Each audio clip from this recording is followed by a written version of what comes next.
Oh my. Apparently the purge just happened. Good morning, good afternoon, good evening, everyone out there. Antagonizer back here with you. And, it's London, 1872. Hence the top hat. And it would seem I've entered the service of a new gentleman. It would seem he's a gambling man. Give me one moment here, sorry. Just gotta turn some music down. Perfect. Welcome to 80 Days! It has been forever and a day since we played this. And it is very uncomfortable because I'm wearing a hat, and I'm trying to wear my headphones at the same time, and they're arguing against each other. So, I hope everyone's having a fantastic Friday. I know I am. I'm playing a game that I love. So, let's just dive into it and see if we can make it around the world in 80 days. As soon as I turn down the volume in my headphones. There we go.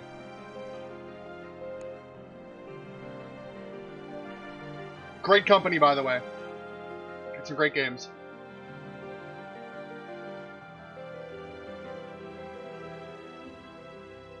These headphones are going to be a problem. I should have just worn my earbuds today. And today I actually did something smart. I brought all the coffee. I brought literally all the coffee with me this time. So this time I'm actually well prepared. And unfortunately my picture has also taken up part of the name. If need be, I will make my big ugly mug smaller. Which I just might have to do. Before I click on London, let me take care of that. Do that. Take you down. I'm trying to think like the best place to put this. Let's try moving everything like up, like here, and the event list. Let's move that up as well. There we go. We'll see if make sure that's not in the way of anything. Hopefully not. Here we go. Like I said, the headphones are going to be a problem.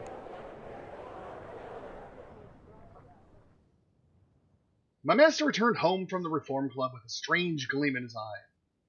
"Passepartout," he said, "we are going around the world. Pack my evening jacket. There is not a moment to waste." I now have funds. Alright, so there's a lot of routes that I have not taken in this game. But there's also not really much pausing in the game. So let's just get everything packed up. Bring the evening jacket with us, bring the American timetable, and never leave the vodka at home. Alright, so we got everything we need there. Back out.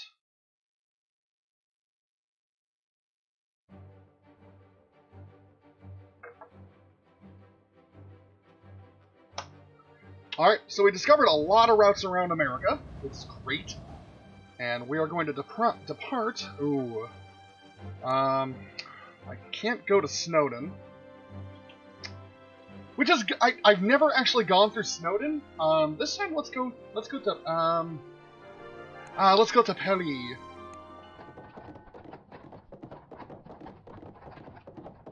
So pretty much the whole name of the game is strategizing with the route you're taking, the way you're taking it. As right now we are actually hopping aboard from a horse-drawn carriage to a steam engine. And, you know, you have to make sure that Phileas Fogg is well cared for. There's his health meter down there in the corner. Again, I don't think I'm really in the way of anything. Ah, Monsieur Verne, Jules Verne, ha ha ha. Passepartout, did you say your name was? What a curious appellation. I'm gonna ask about Paris. I love the smell of the Sinai in the morning. Alright, I'm gonna say a ton of these names wrong, and I do apologize on that. Let's see. Paris to Glofentine. Have you heard that no banks exist in, Glofentine? But tell me this. Tell me what's your journey of ours. It's a wager. What a marvelously simple way to motivate an adventure. That it is. Tell me about, Paris. The World's Fair is being held there. Okay. Alright, that's good to know. Zurich or Nice? Tell me about Zurich. You can get to Zurich from Paris aboard the Arlberg Express, but the fare is well beyond most travelers. Okay. So, Zurich to, say Venice. Alright, he's gotta go. Jules Verne is a busy person, what can I say? The Amphitrite Express right along the narrow gauge rails to Dover, where its fins extended and it plunged directly into the channel. Monsieur Fogg made no remark as the dock water pressed against their windows. I thought it so marvelous at the time, but how many marvels were still to come? Suddenly, from the corridor, I heard a cry. And before I go and investigate this cry, let me just explain a little bit about the game. So the game is, it's the adventure, it's 80 days, around the world in 80 days. Jules Verne. And, yeah, it's a really great little, it's one of those, how to explain it, it would be a choose-your-own adventure. Artwork is out of this world. I played it on my stream quite a while ago, and I really enjoyed it. There you go, so you can actually see the old top hat. I don't know if you can actually see it. Like, I shine a huge bright spotlight on myself. There we go. Now you can see it. Holy crow, that's going away. That's going away now. So yeah, you play Passepartout, his manservant, and it is your job to get Fogg around the world without blowing all your money, without going in debt from taking loans, and of course within 80 days. So he's to be alive, rich, and within 80 days. That's how long. That's how you got to get him there, and it's completely up to you how you get him there. You're set in kind of like a steampunk era society. There's airships. There's giant spider walking contraptions that go across whole continents, carrying whole cities. Yeah, it's pretty damn cool. I always love the steampunk era things. There's a whole set of steampunk books by Mark Hodder. Sorry, I had to go look at the name. It's on my bookshelf over there. By Mark Hodder, who's a great writer. He did a lot of Sir Francis Burton novels about how he pretty much saved steampunk London because the timeline of Europe changed when I think it was Victoria was assassinated, Queen Victoria, in that timeline, and everything kind of went off the rails from what it was supposed to. So it's pretty cool. Anyway, suddenly from the corridor I heard a cry. Let me firmly my seat. No, we're gonna be bold. I opened the door to investigate. Monsieur Fogg nodded just a fraction, evidently approving, though not feeling the need to undertake any similar action himself. In the corridor outside our compartment, I found a young man with a dapper haircut and brightly colored waistcoat pacing about in a state of some alarm. Can I assist him? I watched him for a moment in the cabin doorway. I ducked back in. No, I'm gonna ask if I can assist. Can I assist you, monsieur? I inquired, somewhat puzzled by his state of agitation. You're not a thief, are you? The man retorted sharply. I'm gonna be indignant. Certainly not, monsieur. No? Well, I can't say I'm surprised. I would have noticed if you'd taken it, I'm sure. The man turned away and began to look around once more, quite hopelessly. Have you lost something? Have you lost something? I'll just repeat it. My silver-plated cigarette case, the man moaned. It's worth a reasonable amount of money, certainly. But what I can't understand is how it disappeared. I was in my compartment, I took out a cigarette, and put the case on the table. The next moment it was gone. Have you looked on the floor? Were you quite alone? Well, he was looking on the floor. May as well be up. Thank you very much, sir. I thought it was appropriate for this type of game. Do you take me for an imbecile? Of course I have. And were you quite alone? How you doing today, Raven? Hope you're having a fantastic day. Hope you had fun with Kingdom Hearts. And were you quite alone? Yes, well, except for the lady, but she can hardly have just walked off with it. Can she? And what lady was that, monsieur? I asked, beginning to think this man was indeed an imbecile after all. Damn it all, I don't know! He exclaimed. The young lady sharing the compartment. She went off a few minutes ago. I cough gently, then I suggest you have your culprit and she come back. Then I suggest you have your culprit. The man appeared visibly shaken. That's quite an accusation, he retorted. Although, by God, I suppose you're right. But I can hardly accuse her, can I? Let's see. Do you know where she went? Do you know where she went, I asked. You could at least suggest the matter. I can't go chasing after ladies on trains. Ugh. The man replied almost sullenly. If my fiancée came to hear of it, that would be that. No, I'm quite done in. Your cigarette case is so important? Yeah, what's so important about the cigarette case? He nodded sadly. It was a gift, upon the occasion of... well, you understand.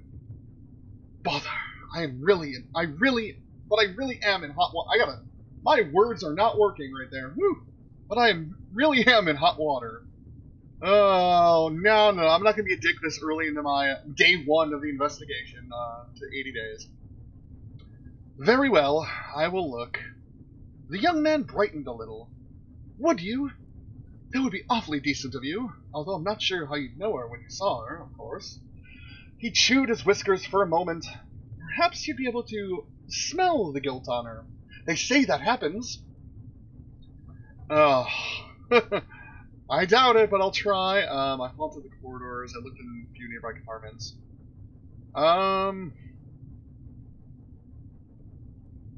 Let's just hunt the corridors. We'll do that. But while I found several passengers and some ladies amongst them, none had the aspect or manner which suggest a thief. But let it not be said that I am not dedicated. And when I say I will do something, then I do it. That said, however, I do not always succeed in my endeavors. Despite hunting amongst the high class and low, I found nothing. The lady in question had blended away quite seamlessly, and I could not rout her. And, well, I returned with bad news. Who was glum but not surprised? A master of disguise, no doubt, he complained. Clearly a higher class thief. I left the man to his sighing and moaning, and returned to my compartment. Monsieur Fogg looked up briefly,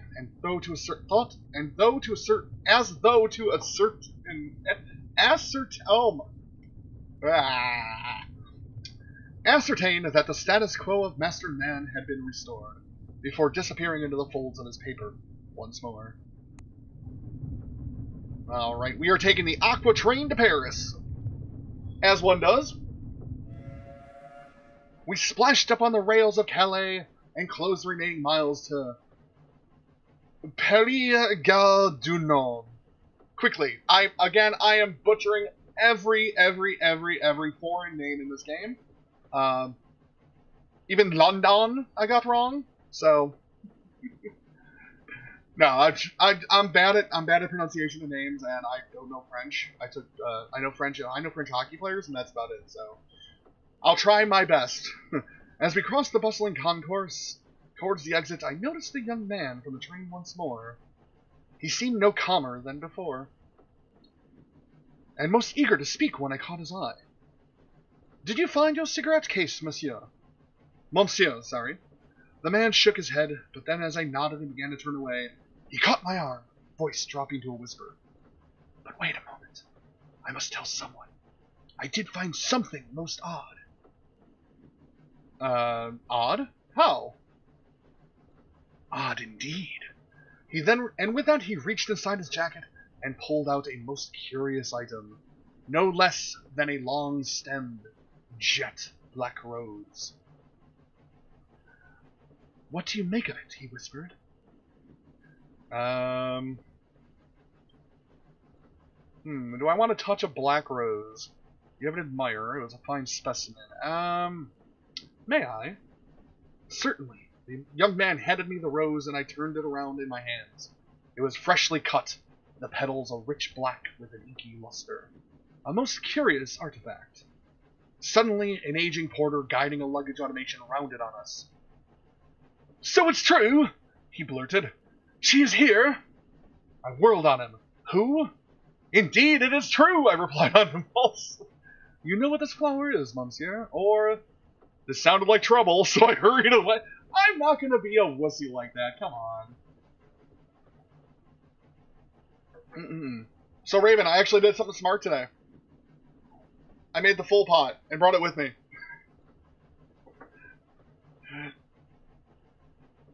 And I got my creamer with a cooling thing. Gosh darn it, I'm prepared. And I got my sugar. I whirled on him. Who? Talk of the papers, the man replied. Look! He took a copy from the nearby rack and shook it open. London police baffled as Black Rose thief strikes again. I showed the headline to the man with some excitement. But who is the Black Rose? That's exactly the mystery, replied the porter cheerfully. No one knows. Some say she's a pauper, a swift one, and others say she's a bored aristocrat. Either way, she's the most successful jewel thief there is. But why would a jewel thief steal a cigarette case?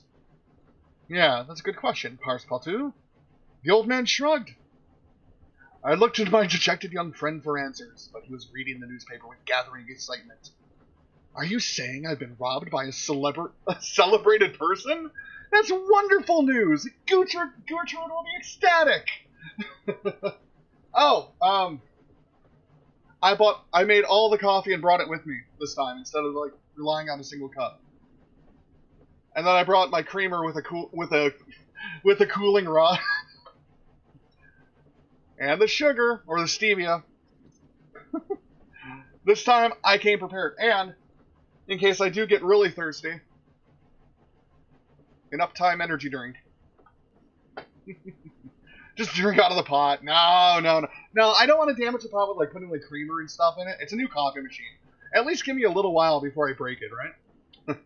Almost lovingly, he took the rose from me and slipped it into his jacket before skipping away into the crowd. I haven't even reached Paris yet. All the scrap's happening, and I'm not even there yet. I love this game. This game is so fun. I love it. Alright, so we are in Paris, and I need to scale back the music a little bit. It's a little bit abusive in my headset. Let's explore Paris for a little bit. We reached there in just a good enough time. I can go to Amsterdam, I can go down to Nice, Venice, Munich. Yeah, it's on the far side. This time I kept it over there. Computer's over there. So, I was smart. Very smart. The Exposition Universelle sprawled over the grounds of the purpose-built Palais du Champ de Mars. Hot air balloons sailed gently across the sky, and the powdery light of the Yabalchkov candles gleamed invitingly. I was flooded with memories of the Siege of Paris and my own small part in it. I suppressed my memories of siege and visited the Exposition. The memories of siege were too painful, and I stayed locked up in my room. No. Suppress and go. To be honest, I suppressed my feelings, and just like in real life. I suppressed it, and I'm going to... let's go to the airship hangar. I went west towards the airship hangar, past a booth with a husband and wife pair, selling panoramic hot air balloon rides to eager tourists. Yeah, what's your hourly rates? Wondering if perhaps the balloon could be encouraged to go a little way east as well, and contribute to our great journey. £80 for a half-hour flight. No. For half an hour? Yeah, we're not going to be doing that. Not today, I said. The man nodded and moved to the next punter with great swiftness. Yeah. I regarded the airships that filled the hangar behind him. There were a huge number on display from all over the world, and my eye was immediately caught by...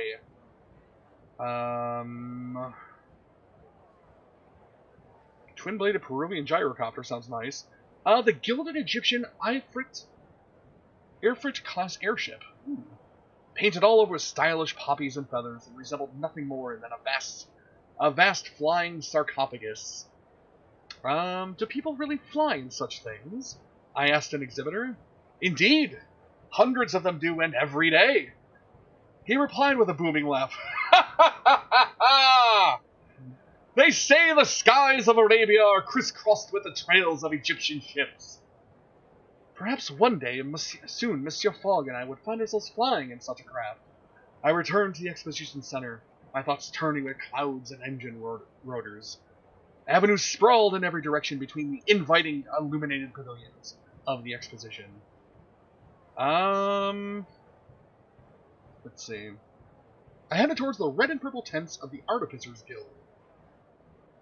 Draped with banners emblazoned with their emblazoned blah blah blah blah blah blah blah blah. With their copper lily sigil, a steam-powered automaton orchestra played gleaming brass instruments. Yes. Yes. While a mechanical sommelier popped the cork from a champagne bottle and poured out bubbling over glasses for passing tourists. One of the artificers was swinging the guild's credo to a group of sticky-fingered children. Had his hands deep inside.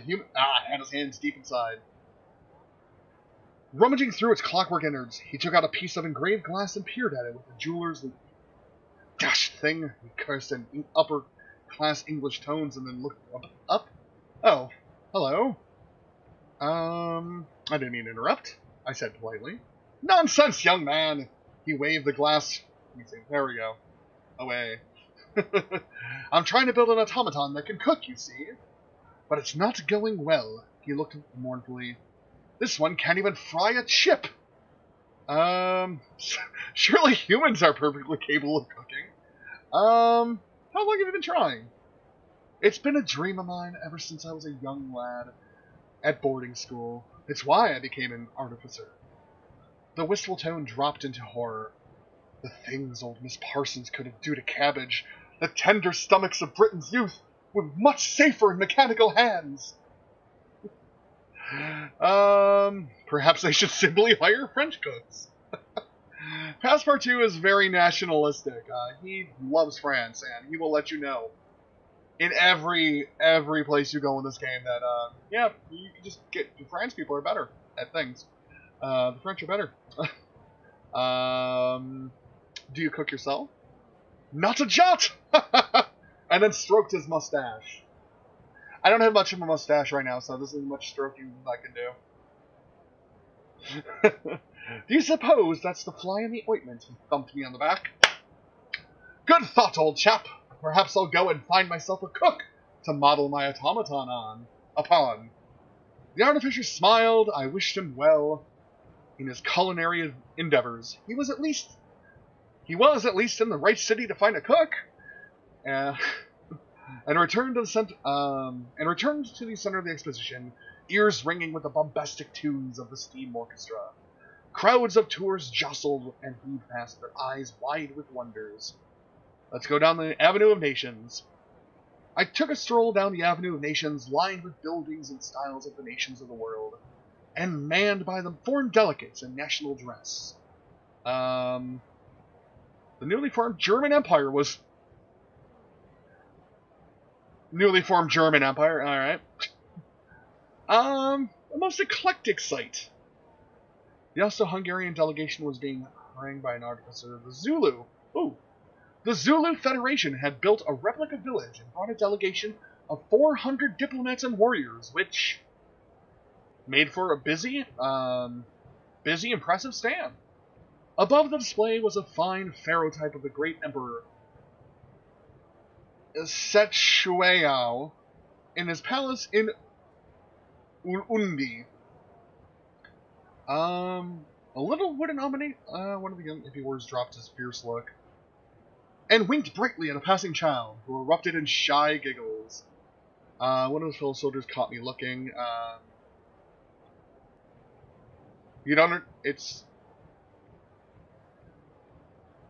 Well, I'm exploring the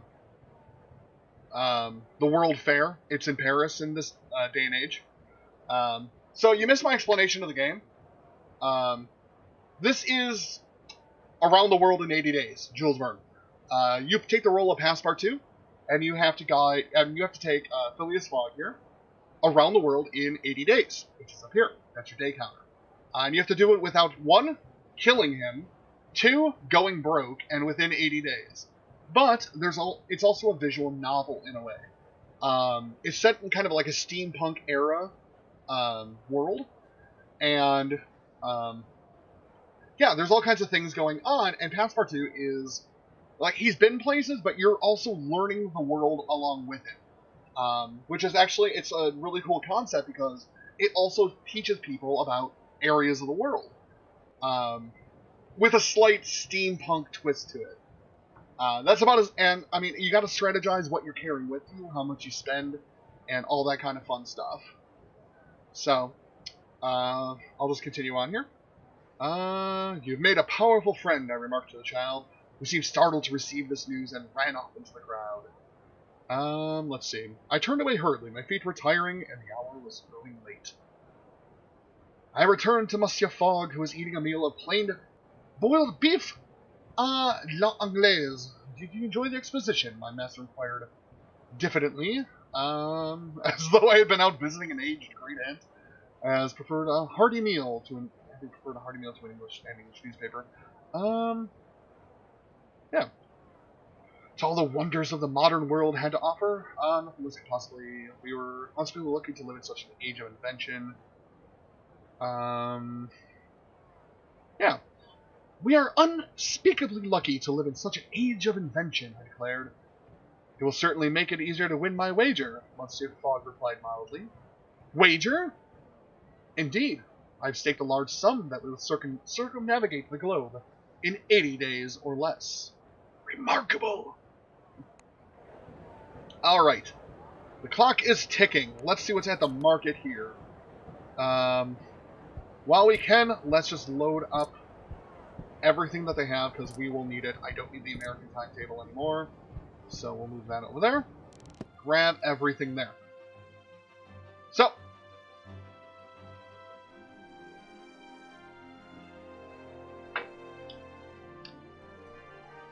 eat someone's noodles. That's a weird thing to say. Prince Caracas. These are all places I've never been. I've actually never gone through any of the Caribbean. Alright, so we're in Paris. We can head towards Venice, which helps the Belgrade and Sofia. But I kind of want to go through Paris. Or do I go through Munich? I can go to Munich, Vienna, Budapest, Bucharest, or Zurich. That departs in 3 days. That's right. That arrives tomorrow. Yeah, let's go to Munich. Okay, so it goes tomorrow. We're gonna have to rest here today. Back to Paris. Take the hotel. And we took it for the night. We must board the longest journeys available, where possible. We cannot travel where it is not possible, certainly, he replied. Still, the surrounds of the Hotel Ritz were most enjoyable. Alright, off we go. Let's go to Munich. Negotiate. Fancy departing tomorrow. Continue. A further 170. Alright, let's go. Higher space. Go.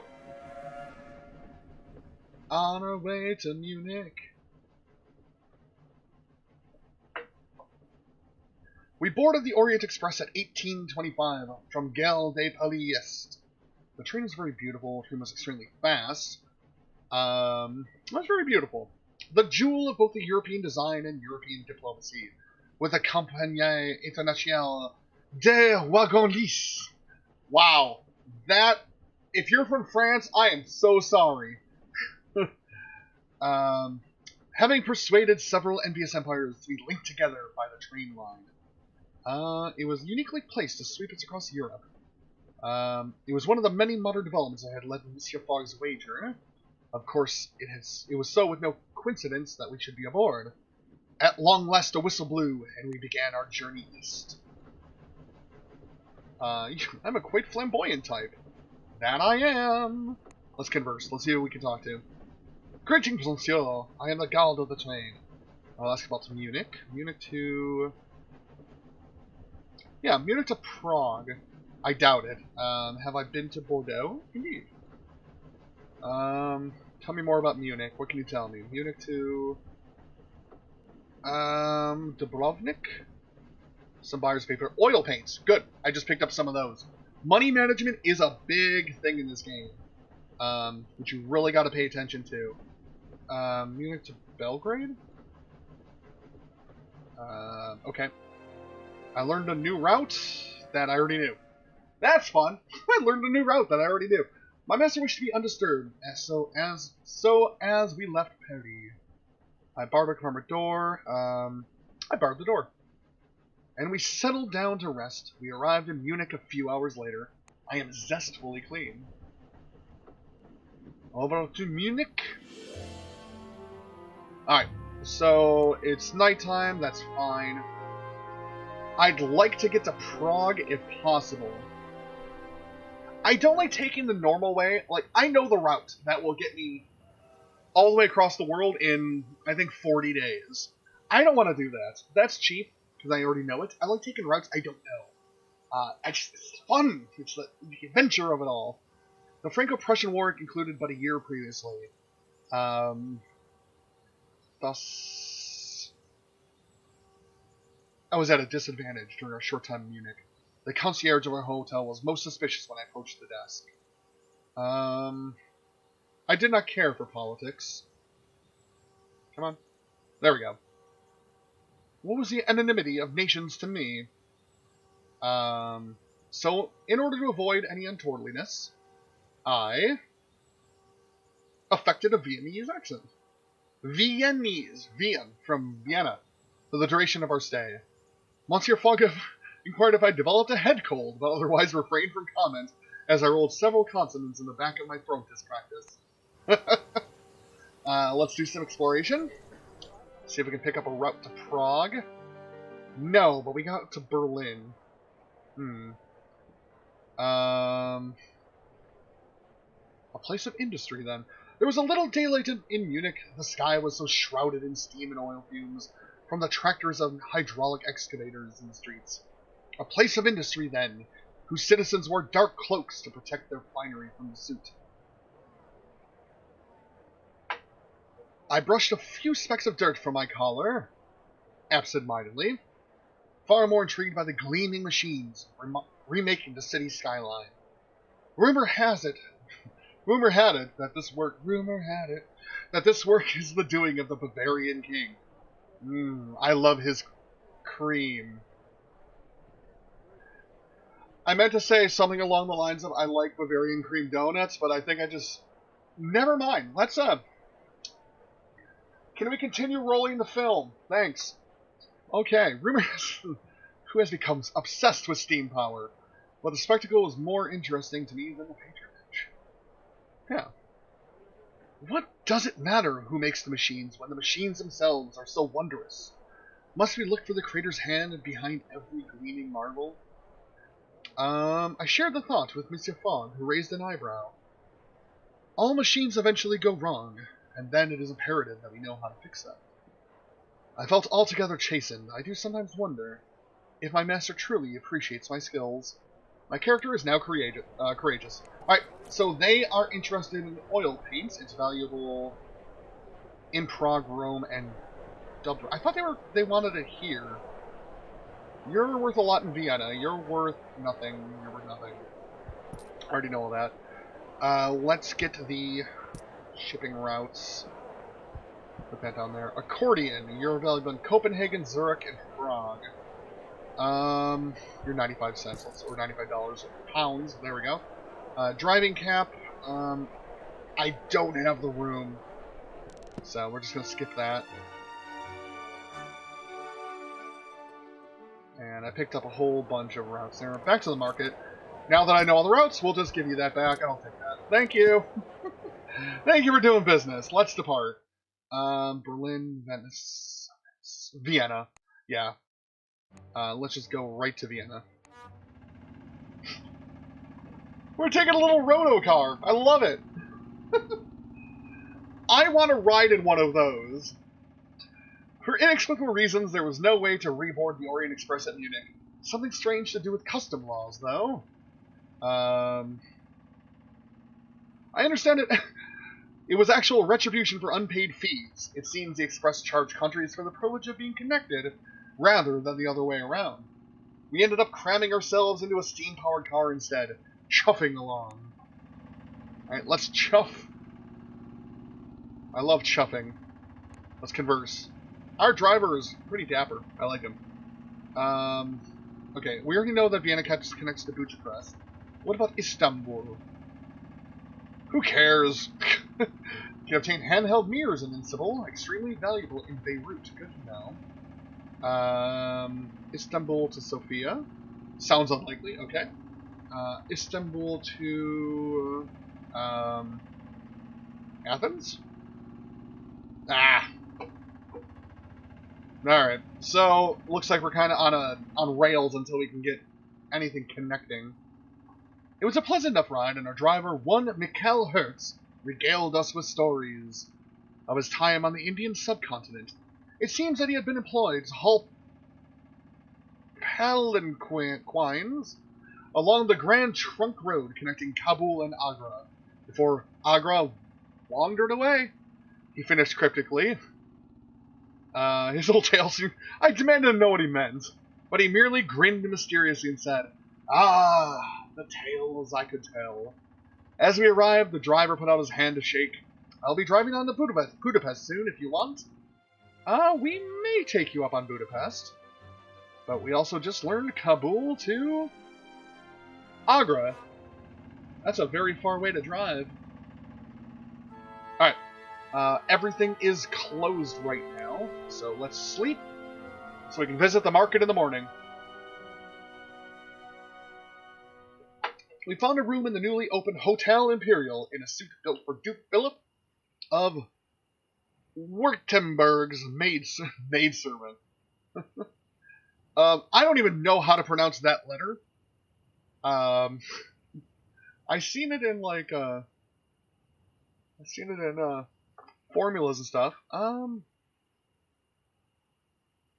not going to try it. So there was a delightful chamber group playing in the lobby.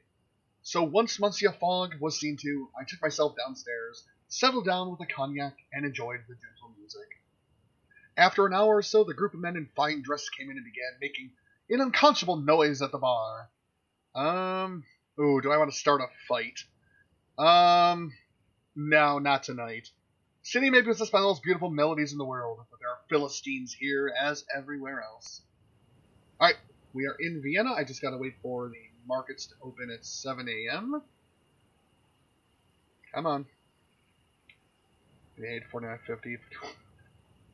Come on, count it down. 2, 57, 9, 7. Alright, I think it was my accordion. No? What about you? Yes. Sell those. We're 2,200. Boosh. Beautiful. Move the vodka around. Grab the St. Petersburg. I don't know if I'm going to be there, but I'll take it. I'll take the glasses and... I'm going to run out of room. Yeah, I'm out of room. Crap. This is valuable in Istanbul, Rome, and Sofia, so that's kind of where I want to go next. So let's get out of the market and do some exploration early in the morning.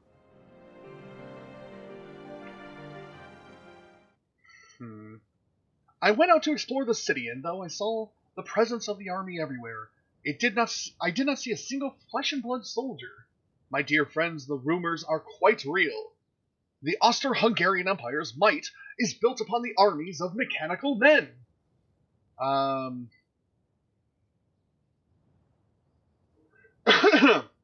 going to try and say this. I'm going to mess it up. Hold on. Sorry, my phone's exploding. Turn that off. Their pewter faces are homogeneously handsome. Bam! Nailed it. although some of them fine horsehair mustaches attached to their upper lips and subtle variations in the flecks of their eyes. As I watched, I was approached by a bookish fellow who hurried out from under the impressive eagle-arched portcullis of the Zieghaus, the Imperial Armory. You think them fantastical, he demanded, a curious... Oh, he actually said that. You think them fantastical, he demanded, a curious tone in his voice. I've seen automata before. And I replied casually enough, even if the ones I'd seen at the fair did not know how to cook. Not like these, the man replied. He stuck out his hand. Herr Denzel, apprentice engineer, in the Imperial Kriegsschatzkaste. I plied him with wine. Oh man, I'm not getting involved with date rape here. I shook his hand. We went to the cafe. And once he started, he would not stop. Have you noticed none of... Puma's gonna punch me in the face if he ever meets me if I try and do like a Austrian-German accent here. Have you noticed none of the mechanical soldiers carry weapons? I sound like Colonel Klink. Oh, good lord. Stupid America. What do you make of that? They're strong, I suppose. I replied, disliking the turn of the conversation. Inside each one is the Mozart-Haydn device, perfectly tuned. Herr Danziger replied. The song of the soldiers sing is one of devastation. A battalion in harmony can punch through a steel wall. Oh, God. I'm gonna get letters. I'm gonna get letters and then banished from Twitch. He drew a gilded flute from his scabbard and laid it on the table, looking at it thoughtfully. Are you a musician yourself? I asked. Not really, he replied, shaking his head, an inconsolable expression on his soft features. I am just a member of the Musiksozieten. I cannot reproduce his entire explanation, for it rather stretched my German, but it seemed the mechanical armies of the Austro-Hungarian are controlled by music. Will you be staying in the city tonight? He asked. We stayed one night already. We shall be moving on. He nodded. A very good notion, he agreed, but he would not expand on the remark. And what of you? Will you ever leave Vienna? I dream of it, he confessed. As a boy, I longed to join the Artificers Guild. But for someone born in this country, it's so not a Viennan accent. I forgot I was in Vienna. It is impossible. The Kaiser and the Guild are sworn enemies. I pitied his circumstances. To have his gifts twisted into terrible purpose, not of his making. Alas, I can only commiserate. He took his flute up once more and sadly put it away, and I gently took my leave. I strolled back along the avenues, watching the city pass by with new eyes. Under its gilded and manicured beauty lurked something sharper and more bloodthirsty. Vienna was at once the city of music and the city of war. Alright, let's leave Vienna. Looks like really the only path we can take is to Budapest. We do have enough. Back with our driver.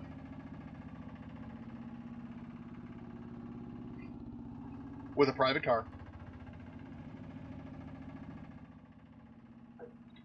We hired our friend Mikhaila for the journey onward from Vienna to Budapest. The road followed the rail tracks for much of the way, but we saw no trains as we chuffed along. Let's take care of fog. We arrived in the evening without incident. I'm glad it let me know. Alright, late in the day we're... Oh, can I get the market quick enough? Yeah, you're valuable here.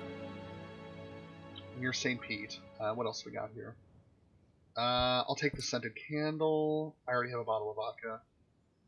I don't even know if I'm going to be anywhere near St. Petersburg, so... Alright, let's get out of the market. Oh good, we got the route from Hong Kong. I think that one goes to, yep, Yokohama. And then Yokohama goes all the way across to... There's Hawaii. I think it's San Francisco it connects to. Yeah. Yep. Cool. We just... And Pyongyang to Yokohama. Cool. I can never get out of there. I always get stopped by the military every time I take that route, so I'm going to try and stay away from it. Let's take a hotel room for the night. A dusty-jacketed Englishman at our hotel recommended a restaurant called Clemens to Monsieur Fogg. The Magyars make an excellent broth, he promised. Ominous words indeed. I have never really been one for advice from dusty-jacketed fellows or broth. I never trusted broth. A broth is, in my humble opinion, merely an incomplete costume, at best an inferior bouillon. I sound completely bourgeois saying all this. Monsieur Fogg was set on the matter, however. I could not argue. He's my boss, and decided instead to sulk genteelly in the manner of a well-trained chambermaid. We settled to dinner at Clemens, where our soup arrived in a gleaming silver tureen. My master, a man of impeccable high standards, even remarked upon the turene's flawless polish, at which point it exploded, splattering myself, Monsieur Fogg, and an extremely bewildered waiter in admittingly delicious salmon broth. A fellow diner had been struck by the edge of the tureen lid and was bleeding from the temple. Nope, got to attend the master, who looked remarkably unperturbed at the entire affair. Perhaps in England, exploding entrees were commonplace? The head chef had by this time emerged from the kitchen. He pointed towards the wall and began a voluble rant, which needed little translation. The broth had splattered the ivory wall in the intricately curved shape of a lily, unmistakably the symbol of the Artificers Guild. Shivered in my shoes. I examined the ruined tureen. Right at the bottom was a tiny automation, the size and shape of a scarab beetle. It was rather clogged with soup and had a big bit dented, but its metal legs were still kicking. Clearly, it was responsible for the symbolically exploding soup. I'm gonna pocket it. I'm gonna steal it. I pocketed it swiftly while everyone's attention was otherwise occupied. It had the same lily etched into its hammered thin wings. I looked around the chaos caused by a single bowl of exploding soup. What did you do to the guild? But the guild is a collection of repairmen and designers. I've never seen such a mess. What did you do to the guild? Our waiter sighed. They were banned by the Emperor, so we could make our own imperial automata outside of their control. The guild is growing more vocal in its objections. Personally, I thought, such a matter smacked of European profligacy. Profligacy? The austere Hungarian emperor was a fool. The guild was more powerful than any empire and certainly more widespread. It was only a matter of time before the guild brought Austro-Hungary to the negotiation table, or else its needs. Yeah, we stayed for the main course, but did not enjoy it. The incident had rather shaken my confidence, and I could even see my master was concerned. How many more exploding broths could our precarious journey survive? That's an interesting way to put it, first part 2. Alright, where are we going? Oh, now we can finally cut through Belgrade. That'll take me a little farther down than I wanted to go. I took a few hours to explore. I got everything out of the market. Let's jet out of town. Looks like a few people are taking this way to go through. All these are other people, by the way. Every car and thing that you see here is another person in the game, which is pretty darn cool. Yeah, like this person, they're on day 6. This person's on, yep, day 6. We got $4,000, $4,000. Or is this me? I'm on day 6. These are just different people. I'm up here. Let's leave, because I'm going to make an ass out of myself some more. To Pucha Crest. Hire more space, and off we go.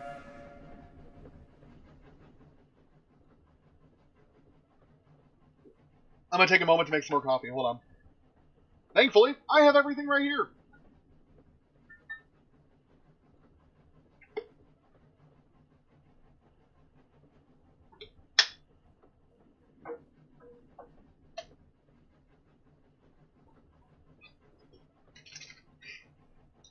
One moment. Bear with me.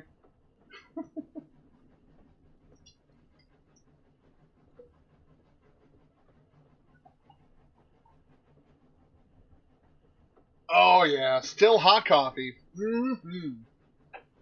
Now that's the way I'm going to be doing it from now on. We boarded the Orient Express once again for Budapest. And then Passepartout had forgotten to stir his coffee, so he did it in the middle of reading a sentence. Ah, if the rest of the journey could be conducted in such sideways comfort that I'm trying to read and not spill anything. But I see dark indications in Monsieur Fogg's eyes. As, of journeying through the Indian subcontinent, or through Siberia, or worse. Let me help you, I guess? Why are you being such a little bitch, Phileas? I retreated to the dining car to keep out of Monsieur Fogg's way. Excuse me. It was empty but for a mechanical soldier who stood attention near the door. He had an odd expression. Were he human, I would have sworn it was... Ooh, grief. Emanating from those enamel eyes. But it must have been a trick of the paint, no? I leaned closer and waved my hand in greeting and said, Bonjour! In a bright tone. The automation said nothing in response. They are most curious devices. Shoot, shoot. I'm gonna take care of Fogg again. I don't know if there's anything I can sell in Bucharest. The next day was short and we arrived in Bucharest before noon and without incident. But as we disembarked from the train, there was a loud commotion on the platform. A young man staggered across the concourse towards us, clutching something to his chest. I reached out to catch him, and as his arms opened, he revealed a bloodied shirt, and his hands covered in yet more blood. I caught him regardless, and he slithered down against me, smearing his blood irrevocably onto my shirt. He looked up at me with wild eyes. Please, he murmured, tell her they found me. And with that strange message, he pressed something in my hand and fell to the ground. A swarm of train guards massed over him, and he was lost from view. I stayed until he was taken away, and the guards did not move me, assuming that I was a relative or a friend. But in truth, I was simply shaken to my core.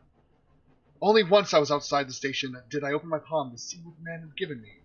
A small cube of black glass. Well, I'm collecting everything else. I pocketed it. Although I had no idea what it was. Monsieur Fogg tapped his cane on the ground impatiently. Passepartout! I hurried to catch up with his stride. Yes, this comes with sound effects too.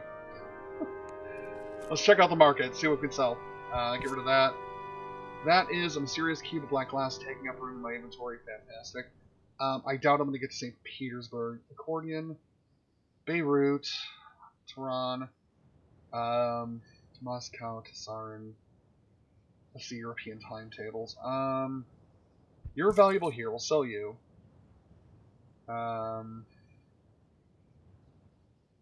Like, I don't want to take the stuff that's not really valuable to me. Like, these are St. Petersburg. I don't need that. That's worth in Moscow. I don't even know if I'm going to be back in Moscow to give this tiny little scarab anyone. But I'm going to keep it for now. And I can't fit anything else. Of course I can't. Because I decided to take this. Tehran and Beirut. Okay. Let's do some exploring. And where, oh where... Monsieur Fogg informed me that Bucharest was known rather widely as Little Paris. He was most certainly trying to make me feel at home. Though my Frenchman's pride bristled a little at the comparison. Thanks a lot, Passepartout. He took a tram to the city center, which was modern in every sense of the word. Electric lights illuminated all but a handful of shopfronts and Boyer's residents. Bozek cars sputtered oil fumes in the air, and vendors hawked all manners of little automata. Hold on. I gotta mimic a hawk. Purchase here, buy my little dog automaton. On street corners, a cunningly fashioned fashion lamp in the shape of a lily proclaimed the local Artifice Guild outpost. I pushed the door open. I got a bug. I looked at the dark-haired woman from behind the far counter. She seemed startled at my appearance and narrowed her eyes in suspicion. Oh, of course she's speaking this. Successa va ajouts? Oh my. No prayers to romaneste. Francois, Ingles. Her shoulders relaxed fractionally. Your Romanian is awful. You know what? She's right. It is.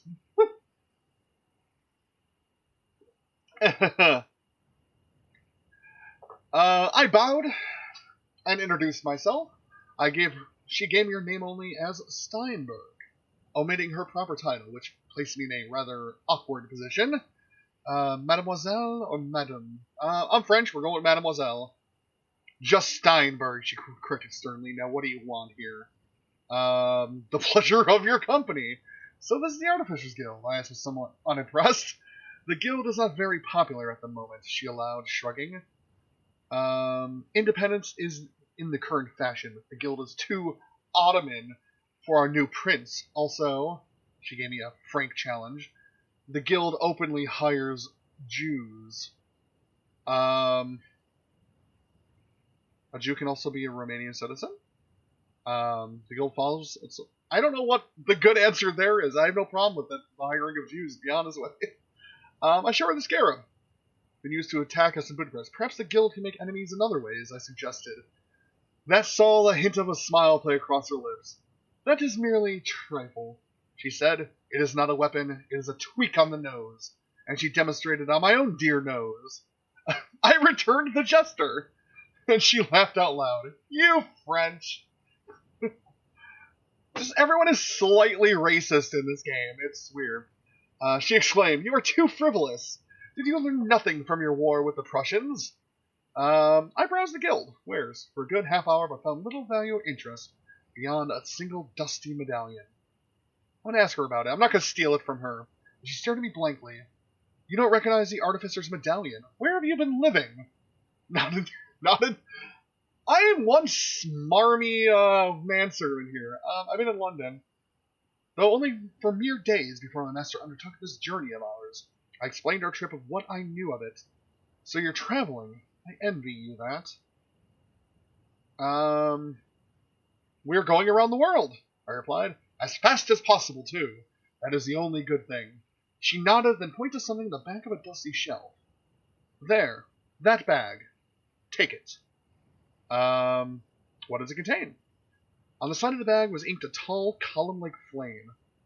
It is a preparation of paraffin and crystalline oxygen. Will you be traveling by a Rosier balloon? What is it? She shook her head with some amusement. A kind of hot air balloon invented by Rosier, she pointed at the bag. Throw this in the burner if you do. You'll find the extra elevation will lead to considerable speed. I took the bag. But gratefully, the artificer nodded, then I took my leave and wished her well. With sincerity. She's been nice. And we've improved slightly with fog. Nice. Next day, please. Oh, I love coffee so much. I took an evening stroll from the hotel through the main boulevard of Bucharest. Padula. Not even going to try it. Alright, I'll try it. Mogosolei? No. It was paved in small cobblestones rather than macadam or asphalt, but lined with gas lamps in the latest German style. Gentlemen and ladies paraded their stylish sprung carriages up and down the avenue. It was undeniably charming. But no Champs-Élysées. But no matter what Monsieur might think, taught him a thing or two, I guess. Alright, so if I wanted to go to Tehran... Okay, there's apparently... Isn't Tehran Iran? I didn't know it was below, like, Istanbul. But that's okay, I guess. I actually want to go north. Negotiate. Oof! Oh, that's expensive. We're still ahead. It takes 3 days. Let's wait it out. Grab a hotel. What remained of the day? Yeah, let's try and make some money. Spend a few hours polishing shoes. Nice. I return to my room in time to see someone leaving. Do I get all up... Do I try and cockblock Phileas Fogg? No. Jimmy, no... Uh-oh. I went back into the corridor. We've been robbed, I think. Wait a minute. My fun... Somebody was in our room. That's not good. Okay. Let's try Odessa again. 2 days. Negotiate. 700 more for tomorrow. No. I'm still not doing it. We're gonna wait it out. Another hotel day.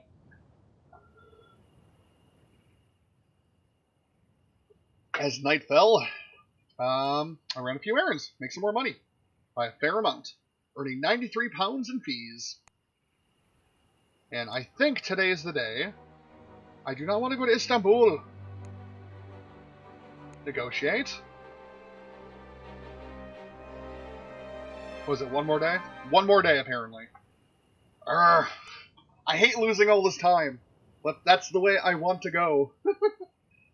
Before retiring, I buffed and shown my master's pocket watch. To better ready us, because that's how technology works. Yes, I want to go to Odessa. Embark. Off we go. As I try and adjust my headphone. Bucharest was on the main... Sorry about that. On the main line of the Orient Express, but its station saw numerous other services go in and out. So many that I could not work out which one went to Odessa. But with a little standing around and tipping my hat, I made the acquaintance of the station manager, an old goat whose accent was almost incomprehensibly thick. He was partial to a tipple, so I poured out a little vodka and compared notes about the complexities of running a freight interchange versus shaving and preparing shirts for a particular gentleman. Would you imagine? We found much in common. So tell me, I hazarded, which of these old trains is bound for Odessa? He pointed that one to the anchor painted on the side of it. Oh, sorry, he's not actually an old goat. That's an easy one. The train to Minsk. That's harder to spot. And he pointed to another beside it. Wait.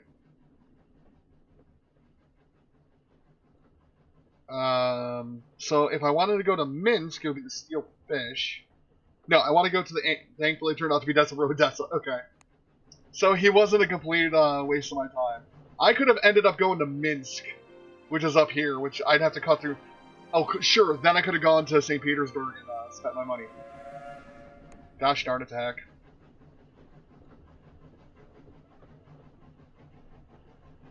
Sorry about that. Had to check my phone real quick. Alright, Odessa 2. I need to go to Novorossiysk. Did you know the buyers will pay for accordions from Novorossiysk? That's fine. Tsarin? Quickest way to Tsarin from here is to go via Moscow. Vodka! Shot of poison for you? Alright, Moscow then. Moscow to Belgrade? Moscow to Minsk? Some buyers pick from accordion. Okay. None of that. Alright, how is the best way from here? Okay, hold your horses. The best way from Odessa is through Moscow to get to Novorossiysk. You'd think Odessa to Tsarin to Novorossiysk would actually be the best way. Whatever. I don't believe that drunk train attendant anyway. The journey in the luggage van was uncomfortable. Wind whistled through the slatted walls. Slatted walls, filling the compartment with its topical news. Compartment with its constant scream. Monsieur Fogg seemed untroubled, even by the strong mattresses provided. It would be an uncomfortable night. I only hoped we would have better ones. We reached Odessa, a city positioned on the back toe of the Russian Bear.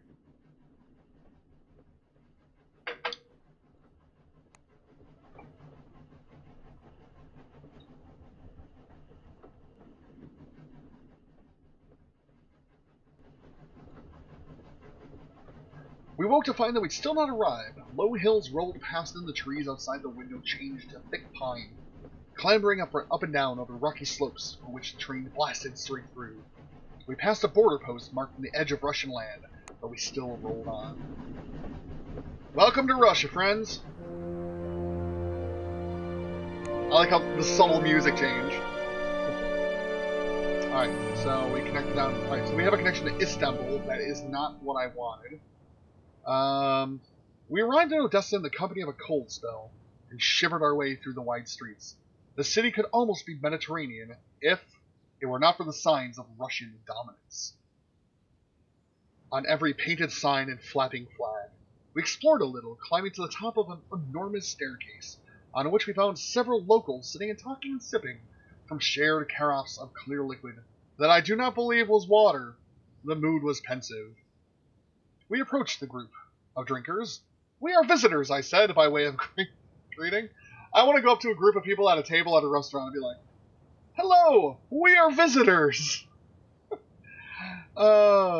Monsieur Fogg hung back, taking the surroundings rather than looking at the people themselves. Why do you all look so subdued? The people looked at one another and then laughed darkly. This is us at peace, one declared. We are friends today. It is not always so quiet in Odessa. Another spat. We are a city. I don't know why they're sounding more like pirates as I go along. We are a city overrun. By Russians, by rats, by what? By what? Oh, by Jews. I don't want to put anything like to that. The others sitting in murmured in agreement. Monsieur Fogg touched my elbow gently, and we stepped away. The righteous anger. Yep. These people are dicks.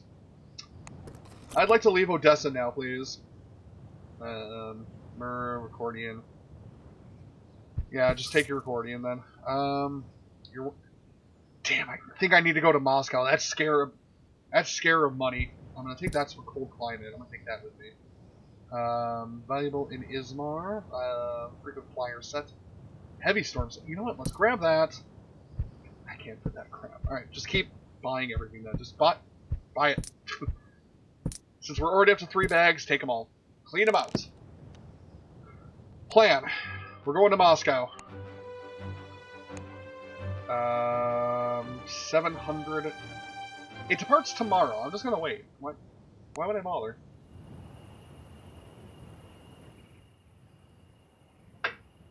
And also, we are over an hour right now. I just want to say thank you all for watching. We're playing 80 Days by Inkle Studios, which is around the world in 80 days, where you play Passepartout. So thank you for joining me. We took a room and settled in. His health is okay. I'm going to run some few errands, get some money. Earning 65 pounds. Nice, nice, nice. And to Moscow we go. Negative 21, I get 8 back because I'm wearing knitted gloves. That helps. But I'm really going to have to care for him along this trip, too. I'm not sorry to leave Odessa behind. We boarded a freight train after reaching a quick accord with the driver, and he threw shut the heavy metal doors. The train juddered away from the tracks, and we were in Russia. It's quiet in Russia.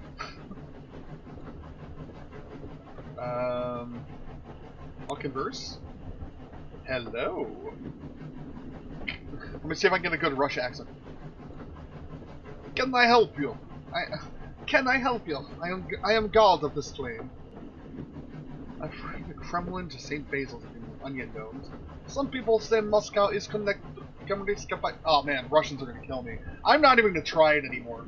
I'm done. I'm done trying to do that. Let's see Vladikavkaz. Let me tell you, this to Ickenberg,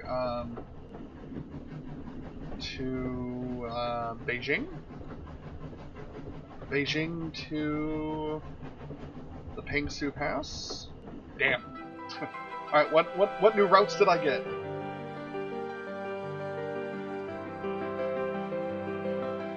I don't know if I want to take that route. No. Up here is where you end, and you can get stuck as heck. We passed the time sipping vodka. Sipping vodka. And I must confess, singing, though Monsieur Fogg did not join in with the latter. It is fair enough. I'm leaving the very racist Odessa, and I'm gonna take care of you, Fogg. We both woke in the morning on the floor of the freight train with roaring headaches and no water to shave. Conditions are hard in Russia, it seems. We're on day 15 of 80. We can do this. The train rolled into the Russian borderlands and, I took the opportunity to sleep a little longer, since we'd soon be back in civilization and required to continue my duties as valet, which on this train journey had most to shoot for lack of hot water or steam press. Moscow would be a busy place, I knew, and from one where we could only go yet further into Russia. It was not the capital of the Tsarist Empire, true, but it was one of its central hubs and most prized jewel. To Moscow we go. Welcome to Moscow, friend. You give us money. Let's see. This is worth 3,000, 8,000 gold or pounds. I'm thinking of this as a fantasy game player right now. Anything else I can sell here? Neck cushion. I think really everything I have is part of sets. Hammer is valuable in Smearenburg, and you're worth it in Merv. I don't know where either of those places are. Kabul. Alright, let's get this for cold climate. You. The Tehran, Smearberg, and Minsk. Again, the room is what's atrocious here. I don't have a ton of it. I can maybe move that there, get that there. And take the candle, I guess? Like, I don't have room for this fur coat. The gentleman's wardrobe, and I want it. Oh, no! That's not what I wanted to do. Oh, back home. Where am I? I don't know where Smearberg is. Back to the market. Let's just... yeah. I'm just going to take the new suitcase and deal with that. Explore. Let's find some new routes. So I can go to St. Petersburg. Thankfully, I sold that very expensive thing that I wanted. Moscow was not a comfortable city for a Frenchman. A local composer had just written a piece people were calling the 1812 Overture, commemorating the Russian victory over Napoleon's invading Grande Armée in that fateful year. Patriotic passions were at a favored pitch. So I stayed very sensibly indoors. That seems like a good idea. Alas, my friends, my solitude was quickly interrupted by an officious rap on the door of the waiting room. Two men in clothes so plain that they were most certainly police officers invited themselves in. I have heard of the Akhrana, the newly formed secret police which investigated revolutionaries and malcontents. My luck, it seemed, had deserted me, so I resolved to run away or we're just going to make a run. They asked me my name and my purpose, and I answered virtually, keeping to the truth and not raising my eyes from the floor. They seemed skeptical about our journey, and I can't blame them. Anyone with half a brain in his head will wonder at our breakneck journey around the world.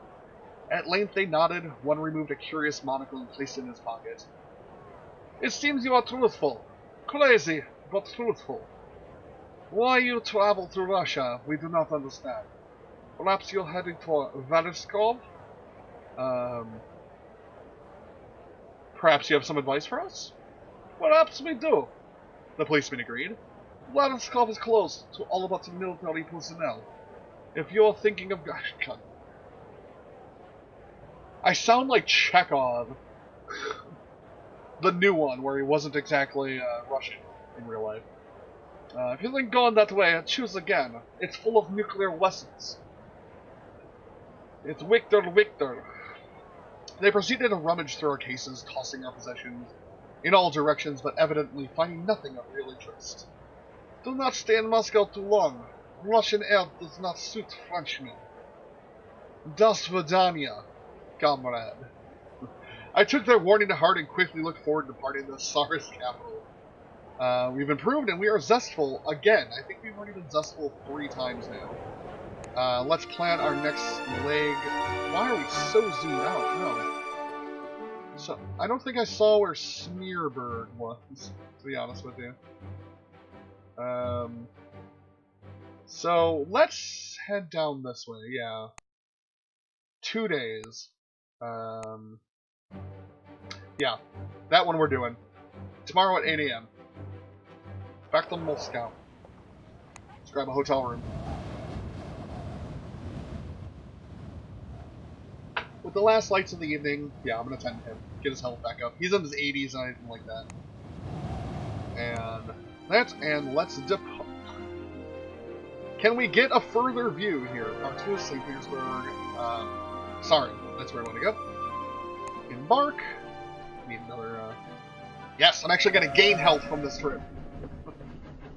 Woo! Like, I love this hat, but it is warm.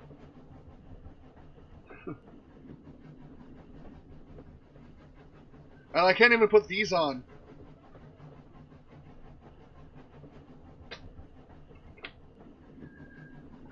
Ah!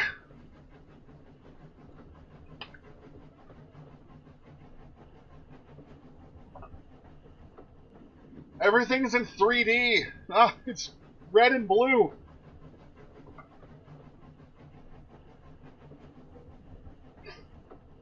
Nope, that ain't gonna work. Ah!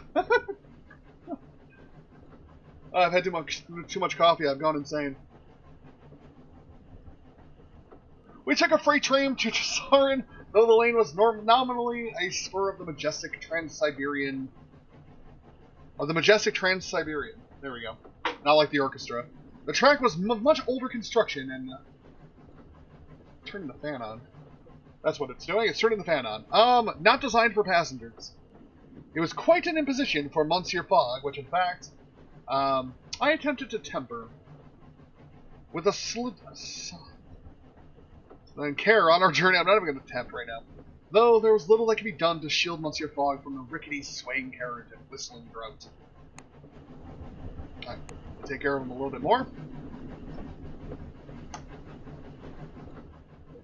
By the end of the day, no, I'm not going to yell at him. He was feeling almost sorry for himself, or perhaps slightly motion sick from his insistent study of a newspaper. Well, that's his own fault now, isn't it? I have 8,000 pounds. We can do this. Do I have anything to sell here? No.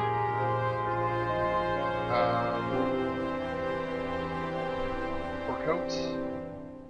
You're valuable here. Sell you. Oh, a top hat! The hammer is valued in Herat. I don't even know where Herat or Merv are. But I'll take your top hat. Okay, so let's plan. Let's zoom. Let's try and find Herat. Alright, there's Merv and Herat. So if I can get down to Tehran. Okay, let's sleep. That's the way we want to go. At first glance, the river seemed to nourish the port of Sarin. In truth, its wealth and industry found its source in oil from Baku. Vast riveted iron storage tanks were everywhere, powering combustion engine automobiles and industrial machines alike. I wandered the city, marveling at the warehouses and machine shops, all of which bore the Copper Lily seal of the Artificers Guild. The guild runs on Russian oil. The shops are all wholesale. The guild runs on Russian oil, Ottoman gold, and Chinese secrets. I won't tell. It's like Calgon, ancient Chinese secret, huh? For those of you that remember that line from Wayne's World, give yourself a applause. Or to say it's often, or so says the oft-repeated proverb. I was sufficiently exhausted by our heady journey to be nothing but pleased at the chance to while away some hours at the Tsarnaev. One more curious incident of the day. I visited our room at one point to find it unlocked. Remembering the intruder I'd seen once previously, I checked the corridors, but saw no one about. I then returned to the cases to check that we had not been robbed. And I found to my surprise that we were in fact one possession richer. Someone had dropped, or slipped, a silver-plated cigarette case in our bag. I turned it over with interest, finding the inscription to one side, G.H., but it was not clear what it might mean. I know it! Passepartout! You met this guy in Paris on the first day! Ah! Explore. I spent a few hours in exploration learning ways in which I travel onward. And apparently I found Diddley. Alright, so let's go there the first 2 days. Can I? Yeah, may as well. I got the extra money. Let's keep it moving. Tomorrow at 8. Perfect. Let's go back home. Nope, that's not what I wanted to click at all. Passepartout, you moron!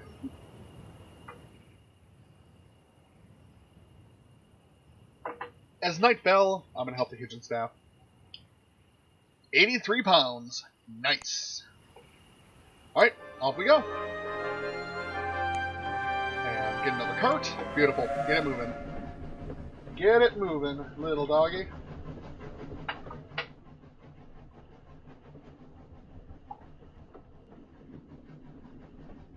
I'm not giving myself more coffee. You're giving yourself more coffee. Don't judge me.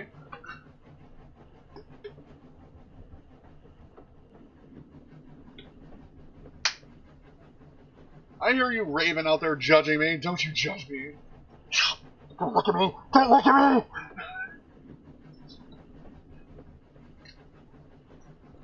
And also, don't pour a sugar packet into your coffee in front of a fan. I just learned that. Covered in sugar. From Saran to Astrakhan on the border of the Caspian Sea was a short distance, but the train managed to make a great deal of work out of it, huffing its way along the banks of the Volga. You don't use sugar in your coffee? I'm the only sugar in your coffee, baby.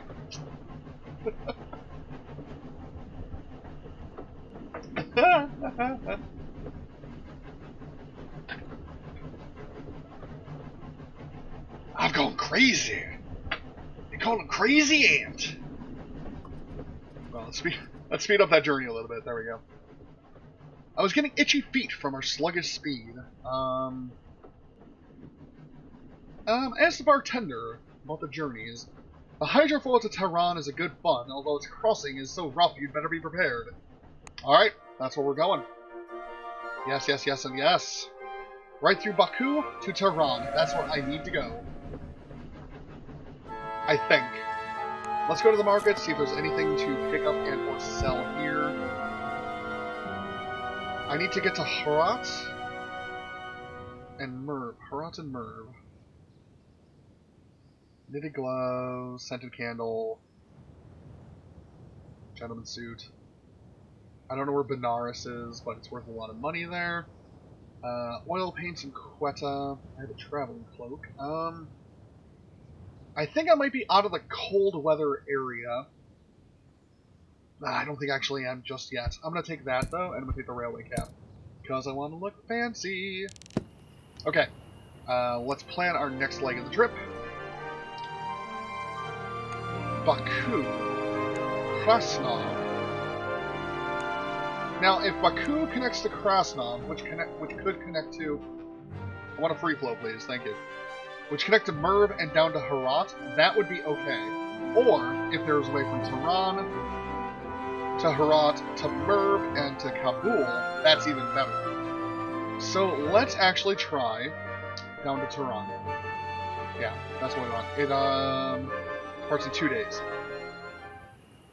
So let's wait.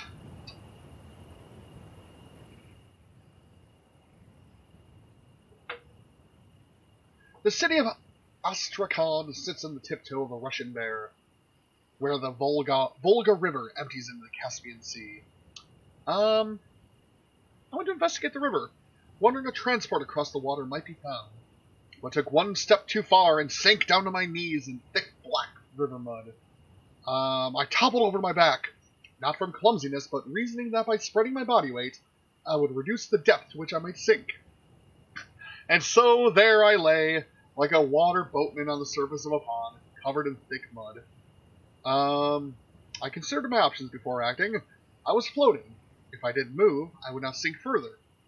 I could either attempt to escape, or wait the tidal shift of the river to come in and either drown me or lift me up.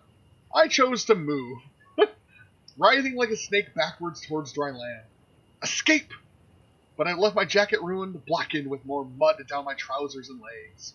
I looked as though I had lain down on the path of a newfangled tarmac-damming machine. I returned to Monsieur Fogg looking half dead.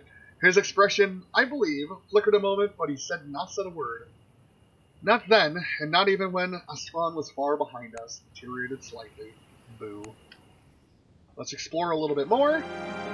See what routes we get. I do not want to go that way. Okay. I think there's one more day. We're at day 20 of 80. Before going to bed, I'll just buff his watch again. I made an ass of myself the day before, so... Tehran. Fire in space. Crap. Alright, what if I decide to go to Baku? Damn it! I can't take all this crap with me. Alright. Mark it. Let's get rid of some things. No! Stop! Why? No, not this one I want. I want to mark it. Over here. Sell the vodka. Get rid of the dice. Let's move... Get rid of the fur coat. Keep the top hat. Stop. It keeps on wanting to move on me. Take you. We're going to move you...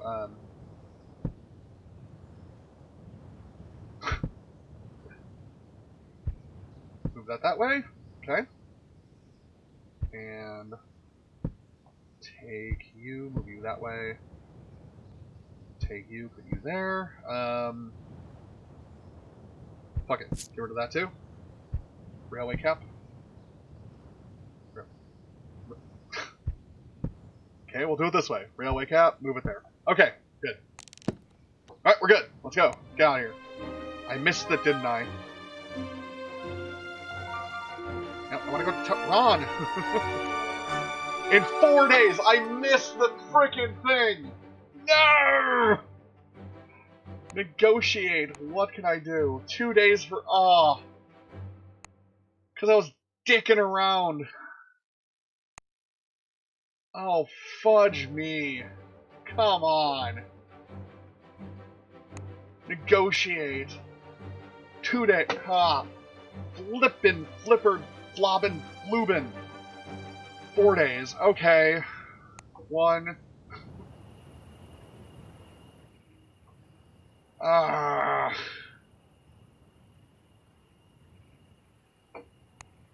Okay. Next. 2 days. I'm gonna run a few errands. I'm just gonna keep trying to get as much money as I can. I ran a few errands. I got 58 pounds. An excellent snippet. That night, I woke. Something was fluttering in the darkness of my room, flapping at the end of my bed. A ghost! I shrank back against my coverlets as the pale shape resolved into something small and square. Finally, I dared to look more closely. only to find my ghost was in fact a sheet of paper. The header ran Hotel Ritz Paris. The message itself, I should not write, but do not resist. Hopefully you will not find this at all. Your loyalty gives me hope. Do not lose heart. At the foot of the note was inked a tiny curved shape, perhaps a flower petal. My eyes turned to the window, hanging open, letting in as in a sliver of breeze. Had this note been delivered that way? But by whom? A most curious puzzle. It's a ghost! I don't want to go to Eckenberg. I want to go to Tehran. Let me go to Tehran. 2 days. How much to cut that down? No. You know what? 360 tomorrow. Fine. I'm leaving. I'm leaving this stupid town. This stupid, expensive town. I'm leaving. I'm gonna help the kitchen staff make some of my money back. There you go. 59 pounds. Perfect. Get me out of here. I'm gonna take a big old ship. Oof. I sold all my cold condition stuff too. Well, we're taking a weird boat. The hydrofoil across the Caspian Sea was a small affair, run by Alexander Sedlov, a keener and most enthusiastic amateur sailor that I've ever encountered. This is your ship? I asked as we boarded and stowed the luggage away. He patted the side rail of the craft which wobbled. An ex-military vessel, my cousin inquired. He replied proudly, I used to be a clerk, but the lure... No, he's getting the pirate voice. I used to be a clerk, but the lure of the waves took me by the throat and never let go. He lunged for me as he spoke, but I had stepped deftly aside before he throttled me. Now, this is all I do. Never set foot on dry land. Sea legs are me only legs. I looked in his eyes as he spoke and saw even then the flicker of madness. Then he threw the switch on the engine, and we were hurled across the water, literally hurled, as though standing aboard a spinning discus as it leaves the athlete's hands. Admittedly, this seems a little bit slower than a hurl. Let's converse. Hello? Greetings, Captain Sedlov. Hold on tight now. Tehran to Baku, Baku to, Herat? No idea? Okay. Karachi? Goodbye. Alright. I picked up a new route. I don't know why Passepartout just became a pirate.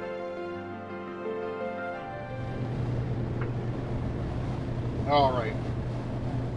We're gonna lose a lot of health on fog here, just so you know. The hydrofoil's wind motion did not slow. I'm gonna put my trust in him. He's the sea captain. Following Monsieur Fogg's placid example, and we waited out a most grueling day. It's the suspension, Sedlov admitted finally. I think it's a little loose.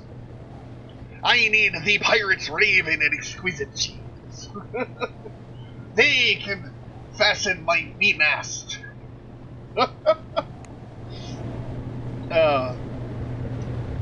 Alright, next chance I get to take care of Fog, I should probably do that. Oh my.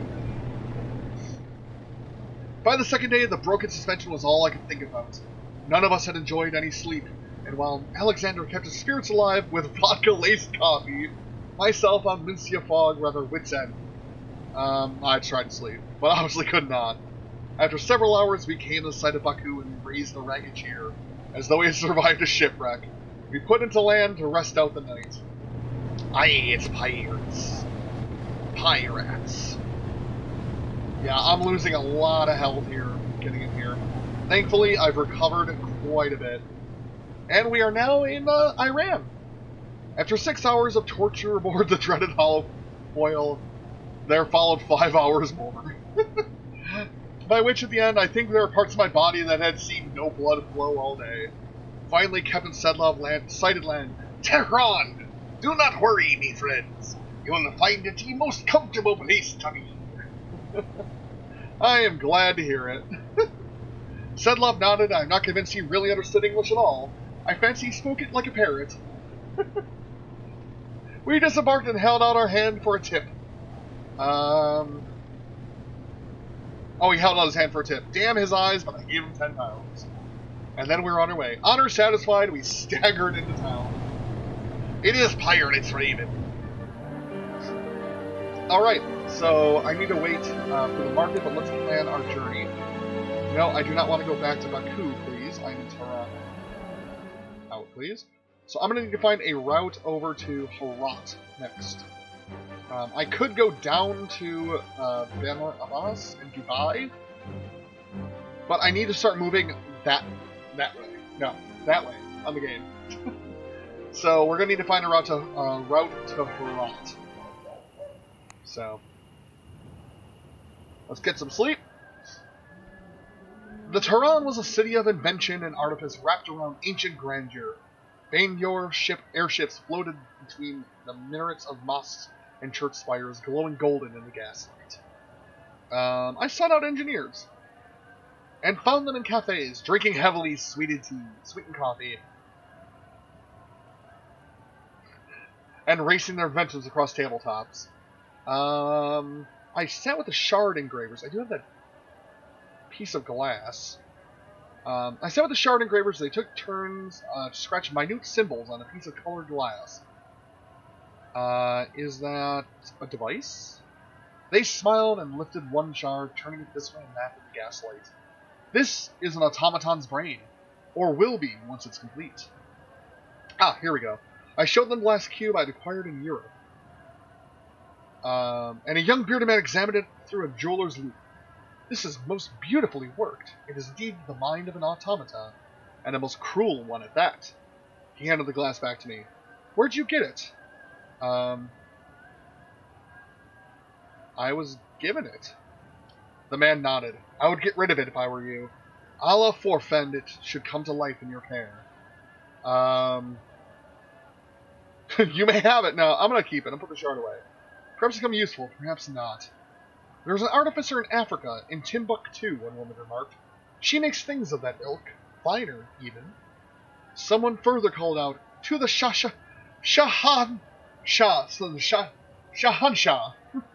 We all raised our cups and wag at it. I raised my cup.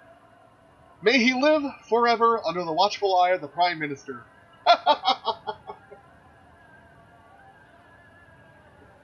That is my abiding memory of Tehran. A room of men and women in hazy light. A place where people are both right and humane. All at the same time, a rare thing in this world of ours. It is a city, I am sure, that will stand forever. Let's do some exploring before the shops open. Come on, give me that route. Give me that route. Yes, yes, yes. Right to Herat. That's where I need to go.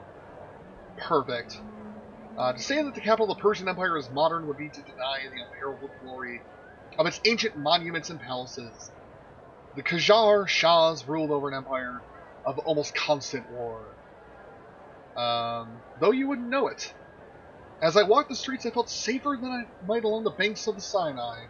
The city is a garden of culture and art, protected from the skirmishes along its borders.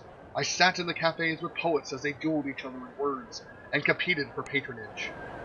I like it. That's nice. That's cute. Is there anything here? You are valuable here. I'll sell you. Nothing for sale there. I gotta get rid of that cube somewhere. Or Agra. There's something else that was valuable in Herat, wasn't there? What? Did I sell the thing that was valuable in Herat? I think I might have.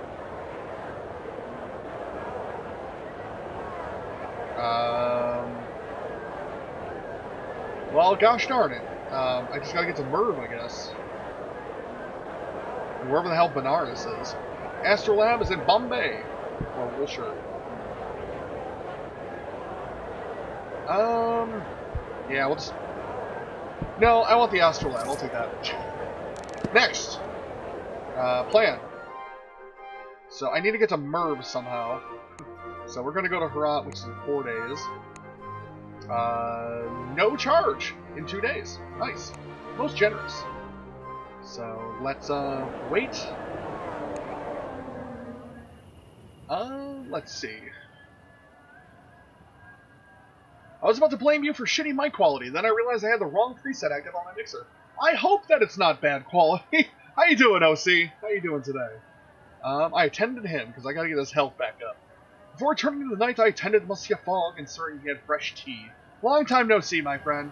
Hope you're having an absolutely fantastic day. I don't... Bandar Do I need to go to Bandar Abbas? No, I need to go to Herat, which is in 2 days. Wait a minute, didn't I arrange for a quicker... Yeah, tomorrow. Okay. Going good. Fantastic. Fantastic.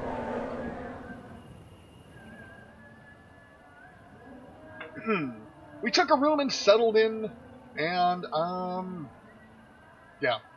Let's get our money up a little bit more. Got some... Made a note to tell my master. There is no bank nor market in Khadnasab, but we are departing for Herat. Wow, okay. There we... Travel will be bothersome. I'll take bothersome. A black metal horse reared from the prow of the Kamirtaj, a masterpiece of Ottoman style powered by a new type of Persian engine. It ran from Istanbul through the Persian Empire all the way to the British frontier city of Kabul. Is the days of 80 of the intrigue?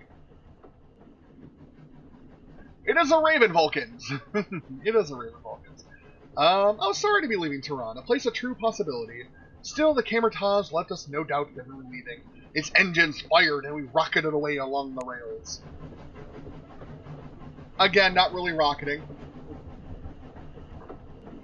No, I'm doing an actual Jules Verne kind of thing, and I almost knocked over my partition wall.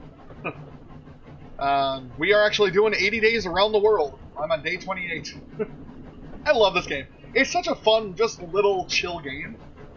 Even though you're under constant pressure to get things moving because there is no pause in the game, besides when you have to make a decision, like right now. These are your pauses. One of the Armenian porters nudged his Pashtun friend and muttered something uncomplimentary as he watched me struggle to load our things in the luggage car.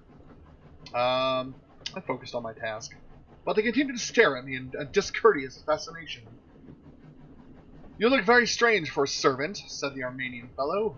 I don't know an Armenian accent, so I'm not even going to try it, just so you know. Said the Armenian fellow, whose name turned out to be Abajajain. I looked down. I looked the man in the eye. Well, I'm perfectly Alamein. Well, I'm a strange sort of servant. Thinking of the unconventional services I performed for my master since we departed London, he only laughed pityingly in response. Monsignor Abajain tucked a purple lambswool pashmina around my neck. Perhaps this will help, he said rather hopelessly. I felt like it now. I struck the soft fabric as I returned to my compartment. Monsieur Fogg made no comment, distracted by the whistles and shouts which marked our departure from Tehran. It was only later that it made a shocking discovery. When I returned to our cabin and looked through our bags, I found the brass astrolabe. Hey, I paid £190 for that. Had disappeared. I stopped a nearby attendant and demanded an explanation, but was met with blankness. No one had been seen entering or leaving our cabin all day. Is there another way into the room? I asked, puzzled. The attendant shook her head. Not unless your thief had wings. She went through the window. She replied, gesturing out the far window. I returned to the room to search, only to find another surprise waiting for me. A black rose, laid with some care across my pillow. I lifted it up gently. It was the exact cousin of the rose we found by the man on the train from Paris. I could not believe it. We'd fallen victim to none other than Europe's most notorious jewel thief.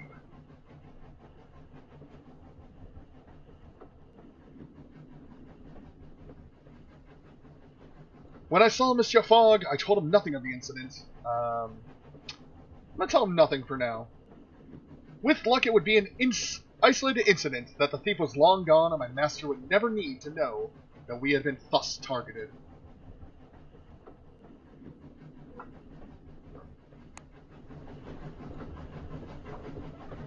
I'm sorry you're having issues, Monkey.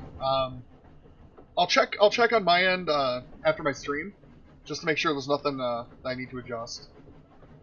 I woke to the gentle rumble of the train and dressed quickly, deciding to wind my scarf around my neck in a dashing style. Monsieur Abajane was entirely correct in his sartorial assessment. The colors suited my complexion very well. Monsieur Fogg took one look at me and raised an eyebrow. Very vibrant, he remarked. Would you like it, monsieur?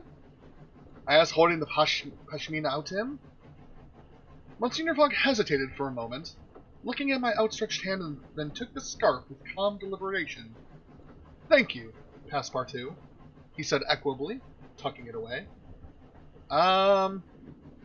Will you wear it? I asked, emboldened by his acceptance. He gave me a long look at my request, and as though surprised by it. I will keep it, he said cautiously, but he did not refuse point blank. I was still flabbergasted by the time the Camertage pulled into Herat, on the border of the Persian Empire, on the frontier of British Indian colonial lands. And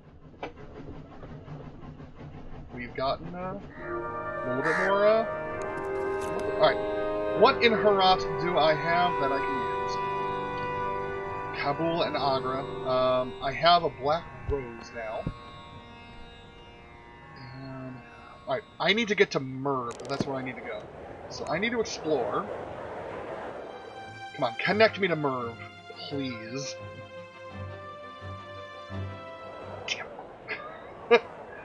I had a good fortune to encounter the toy maker of Herat, one of the most famous artificers in the world.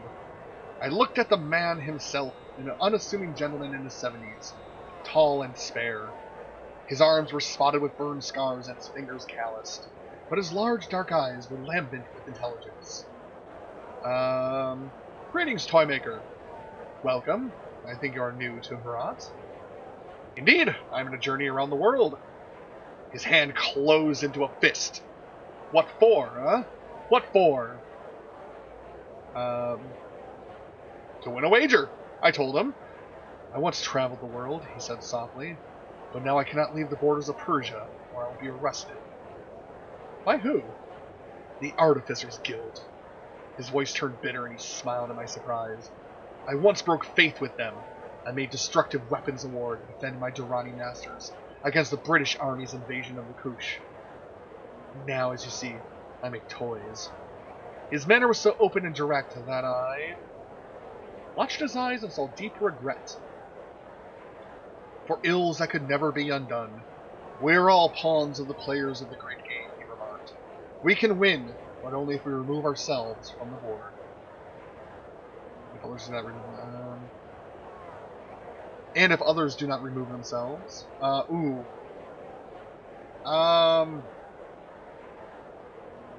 gonna go with that. I sensed something sinister in his words. He smiled, a tired, toothy smile. I can speak only for myself. I swore my hands would only make innocent creations. And so now you see... And so you see me now, a toy maker. You were defending your home. I said, that is no crime. It is the cry of every soldier who lifts a rifle, he retorted, though his shoulders eased a little. Still, he muttered, the British should not have come here. I understand. Do not play the sycophant, he replied sharply. There's nothing in the back room for you or anyone else. My curiosity was piqued. You sell something, I nodded slyly. I will not ask. With a little wink to show I understood his secret. His face lit up with fury. I tell you, there's nothing there. Nothing! Now get out! And tell whoever sent you to leave me alone. I don't think he's going to help me, so I'm going to take my leave. I got a feeling he is not going to do anything. What if I've been too harsh? My conscience is clear. Though I knew I disturbed his fitful peace. Do all men deserve contentment?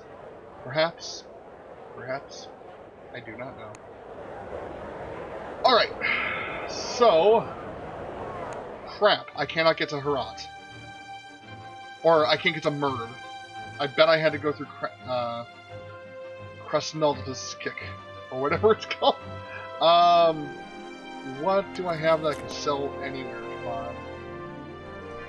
That's worth a lot in Merv. Okay, you're worth something in Quetta. So Quetta and Bernas. Where the hell Bernas is? Or Benares, right down there. So if I go to Quetta, Lahore, and then down through Benares, yeah, that's how we're gonna go. Let's go to Quetta. That's a lot of money. 3 days. Ugh. All right, 3 days. Take a hotel.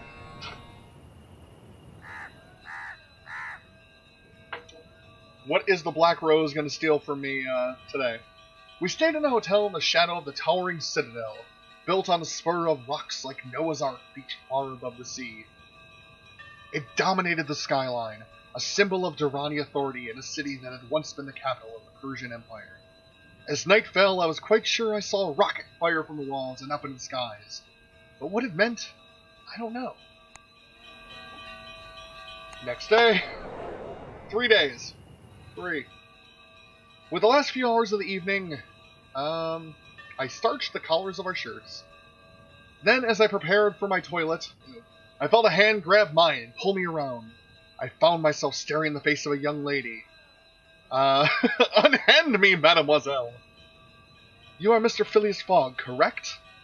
The lady demanded. I am his valet. That, uh-oh.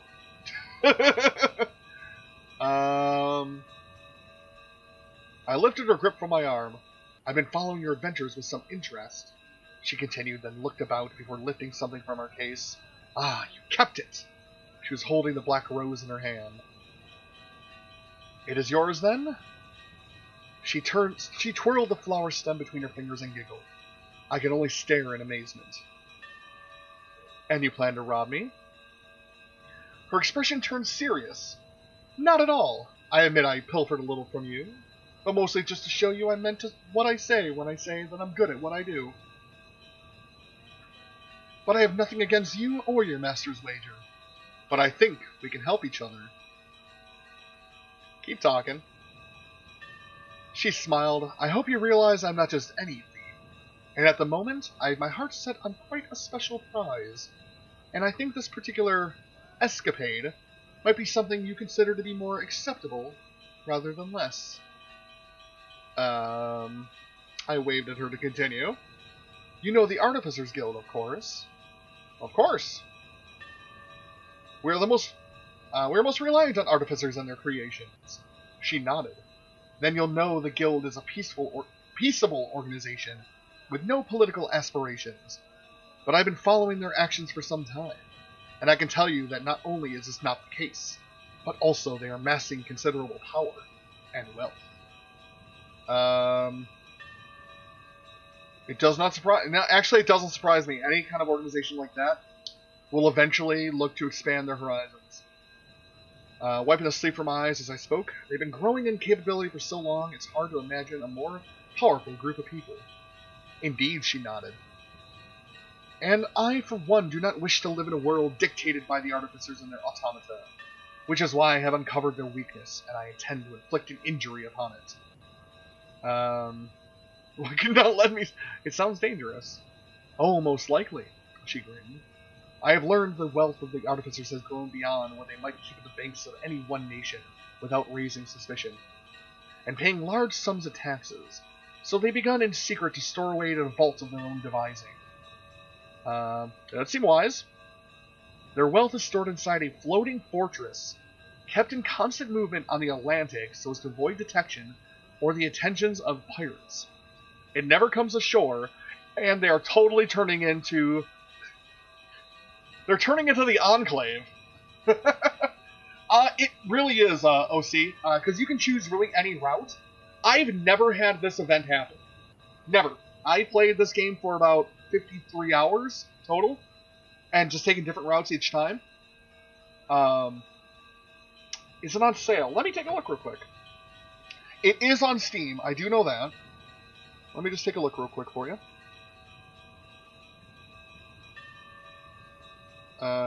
Store, search.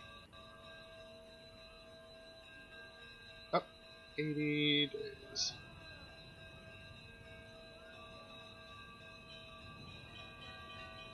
Yes, it is on sale right now. It is $5.99, 40% off. It's normally only $10, so it's a really cheap game as it is.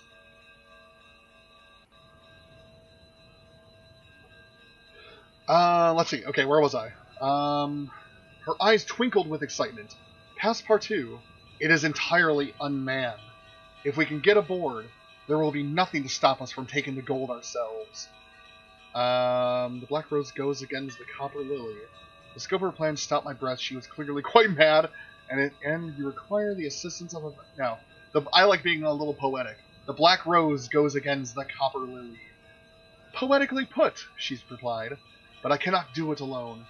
There was a pause, and I fancied every other ear within 100 miles. And I fancied every other ear within 100 miles was listening. I need you, she said, because I believe I will be able to convince the artificers to allow you on board. And why on earth would they allow that? Because you're going around the world in 80 days. You are valet to Phileas Fogg, and your wager is the proof of the progress that the artificers worship. In short, they will allow you on board their boat because they like you. But surely they will not risk their secret getting out. Trust me, everything will be arranged. I'll see to it. You just need to get yourself to shore, ready for the next time the ship comes to dock. And where is that? She grimaced. I confess, I do not know. But I will discover it and let you know in good time. Watch for my word. And just then the moment broke, and she laughed with relief. That was a really crazy laugh I gave her. Good night, my good Jean Passepartout. I must say, it's a relief to show myself to you finally. But you will not see me again for some time, I think. We do not want to compromise your reputation. And with that, she slipped into the darkness more fluidly than I could have imagined possible. And I was left stunned and fearful to my core. And probably really having to go to the bathroom because she interrupted you on your way to your bathroom, Sean Partout. Passepartout. Alright. Another day resting. I think this is our depart day. Yep, repack and iron. Beautiful. This should be depart. Yep. Alright, let's head to Quetta. Hire the extra space. Oof, this is gonna hurt. This is gonna hurt.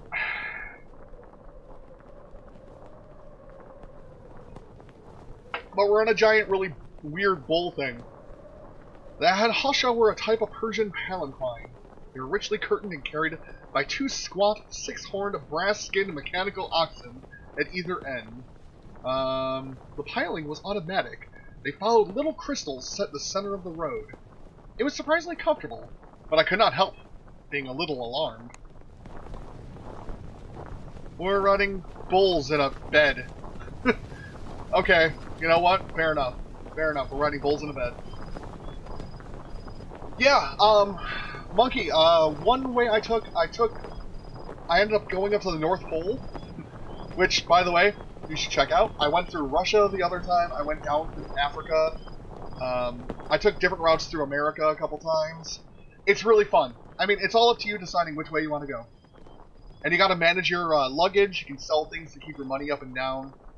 And you just try and make it with your best time. I opened the curtains. Look about in curiosity. Although Monsieur Fogg coughed delicately into his handkerchief, and made some pointed remarks about the dust. It was slow progress the first day out of Herat, as we had to cross the border from the Persian Empire into the British-held Afghan territories. Well, I meant U.S. So, sorry about that. Sorry about, I mean, I'm like, looking at it. I don't think I was looking at the wrong game. Of course, since it's already in my library, it's not giving me the price. Hold on. Yeah, $5.99 US. I know, sir, I know. I wanted to make sure I was actually looking at the right game. I could have been looking at something wrong.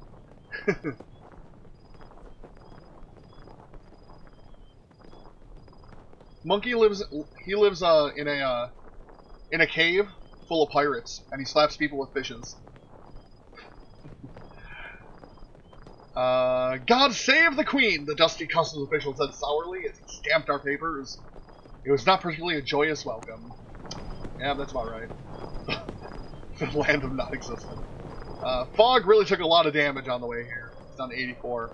It rained a little in the afternoon today, and I took an impromptu natural shower, allowing the grime of the journey to be sluiced off. A deadly nature.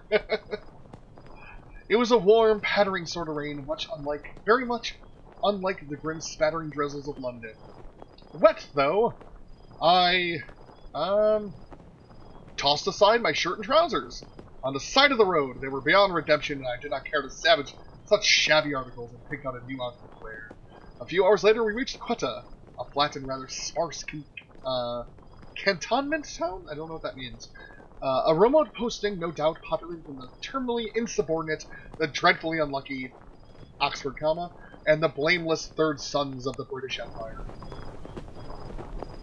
Don't worry, I'll take care of you, Fog. We need to find out where we're going next. Okay, so I do want to go from Lahore. I gotta get to Lahore, that's where I gotta go next. The Quetta Kantama was a dreary place. Hastily erected buildings were laid out in plateau between four mountains that cupped us like curved palm. This place was built for troops to move through. This was merely a pass from one to another, and had never, I think, been cared for. The English colonists stationed here pretended to make it a home, though they could scarcely mask its bleakness. The station was only one building of consequence. We would ourselves be leaving that way soon. Alright, so do I have anything to sell in Quetta? It's only 200. I kind of want to get rid of this. This is taking up space, but if I come across a person where I can put that in, I'm going to keep it. That was Cha-Ching. American wardrobe. You're available. Yeah, blah, blah, blah, blah. Let's see. Hold on here. Let's move some magnifying glass. Air travelers. You know what? Let's just get the other bag going. I'm just going to grab literally everything from them. I'm going to buy all your goods. Plan. I want to go to Lahore. Noon tomorrow. Perfect. That'll give Fog time to heal. In Quetta, we were taken firmly into our hands by Madame Whittington, wife of local assistant commissioner. Second class. A forcible lady, tasked with recreating British standards on the domestic sphere of the colonies, just as their husbands attempted a similar task in the political one.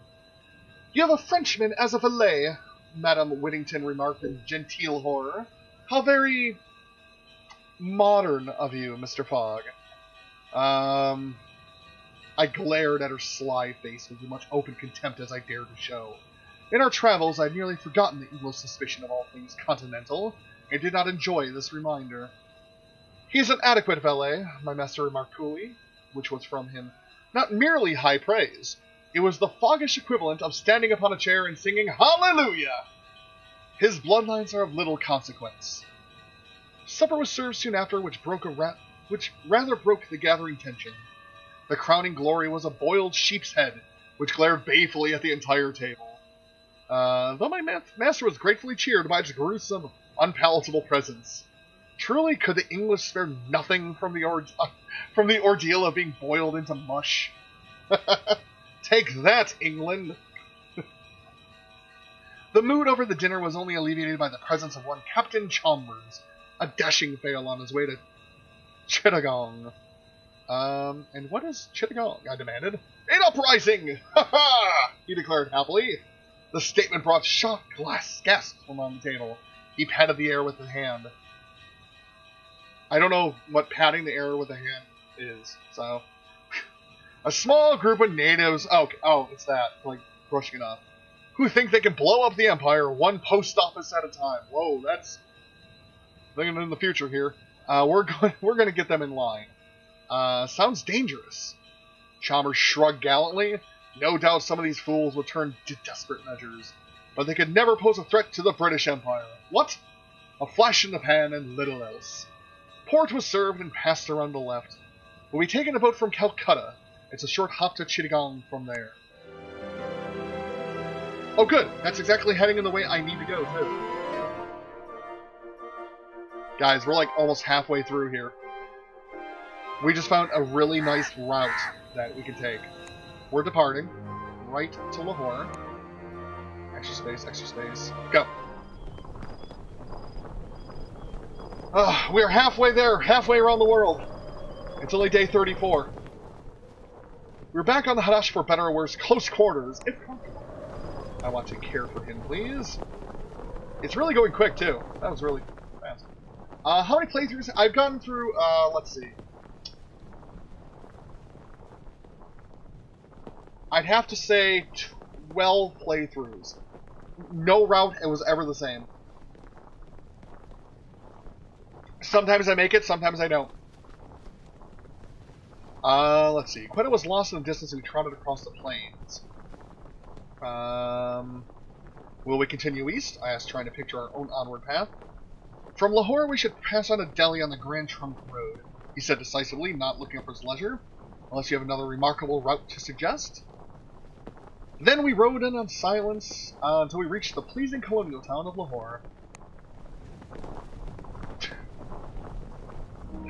I thought this hat was perfect. I haven't worn it in a while in the stream. It's a really pain in the ass with my headphones because my headphones can't go around the hat. So it's a little bit awkward. I'm gonna 210. You know what? I'm just gonna sell that here. Yeah. Wasn't there anything else that was available or worth money here? I'm gonna wait till Chittagong to sell those. You. Alright, you're worth money in Benares. I'm gonna keep that. You're worth money in. I'm gonna take that for Beijing. The valeting set is gonna. Oh, that's also new. I'm gonna take the valeting set because that'll actually up how much I can heal him by. You haven't tried your new hat with the headphones yet? I hope everything works out. Hats can be jerks sometimes. No, I want to go to Benares. That's where I want to go. So I need to explore. So we're gonna take a hotel for the night. Through a series of circumstances too tedious to describe, I found myself lost in Lahore. Rescued by a man who bore the name of Azad and who, to my luck, spoke English like a native. Most here speak Punjabi, he told me, though the British have decreed the official language to be Urdu. I'm surprised they have time to waste on such matters. Language is no idle thing. A language is not only a tool for conversation, but also learning history. Literature. It is culture itself. But then culture changes also. I was once an idealist, but no longer. So you're a cynic. You could say that. You see, I wrote a poem, and it ruined my life. I don't want to be a jerk. Is that so? He'd come from a family of intellectuals in Delhi. His father publicly supporting the Emperor Bahadur Shah against British rule during the Indian Mutiny. Monsieur Azad wrote a particularly scathing quatrain in the Delhi Urdu Akhbar. The mutiny failed, and the British troops entered their home, executed Azad's father, and exiled Azad. So I came to Lahore, and now I work for the British in the post office, he concluded gently. My father would be ashamed. Are you ashamed? No, I am not, he stood a little straighter. It is not such a bad life. I found causes to fight for, other than Indian independence. Then your father would be proud of you. You think so, Monsieur Azad? Looking wistful. Thank you for saying as much. In any case, it is a kind thing to do. We reached the main roads and I found my bearing. Do not go to Delhi, he begged, seizing my hand. It swallows kind men like you. Where else would I go? Come on. Yes, give me that route. You should continue through Benares through the capital, he insisted. It is only a day's journey from here by atomic. Atmotic, not atomic. I took my leave from Monsieur Azad and from Lahore, but I had the strange urge to speak French for days later. Much to Monsieur Frog's chagrin. Good. That is exactly the route I needed. Because I got stuff to sell, and we are... Let's explore first, real quick. Struck up a few conversations here and there, hunting for options how we may proceed. Apparently didn't find anything. Alright. Arrives tomorrow. Perfect. 10 a.m. Let's get Fog some more health, and move it along. And I have precisely one more cup of coffee worth.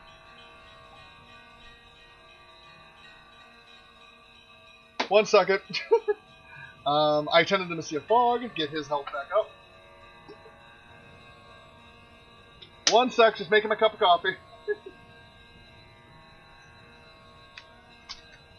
Bear with me. This was the greatest idea I ever had.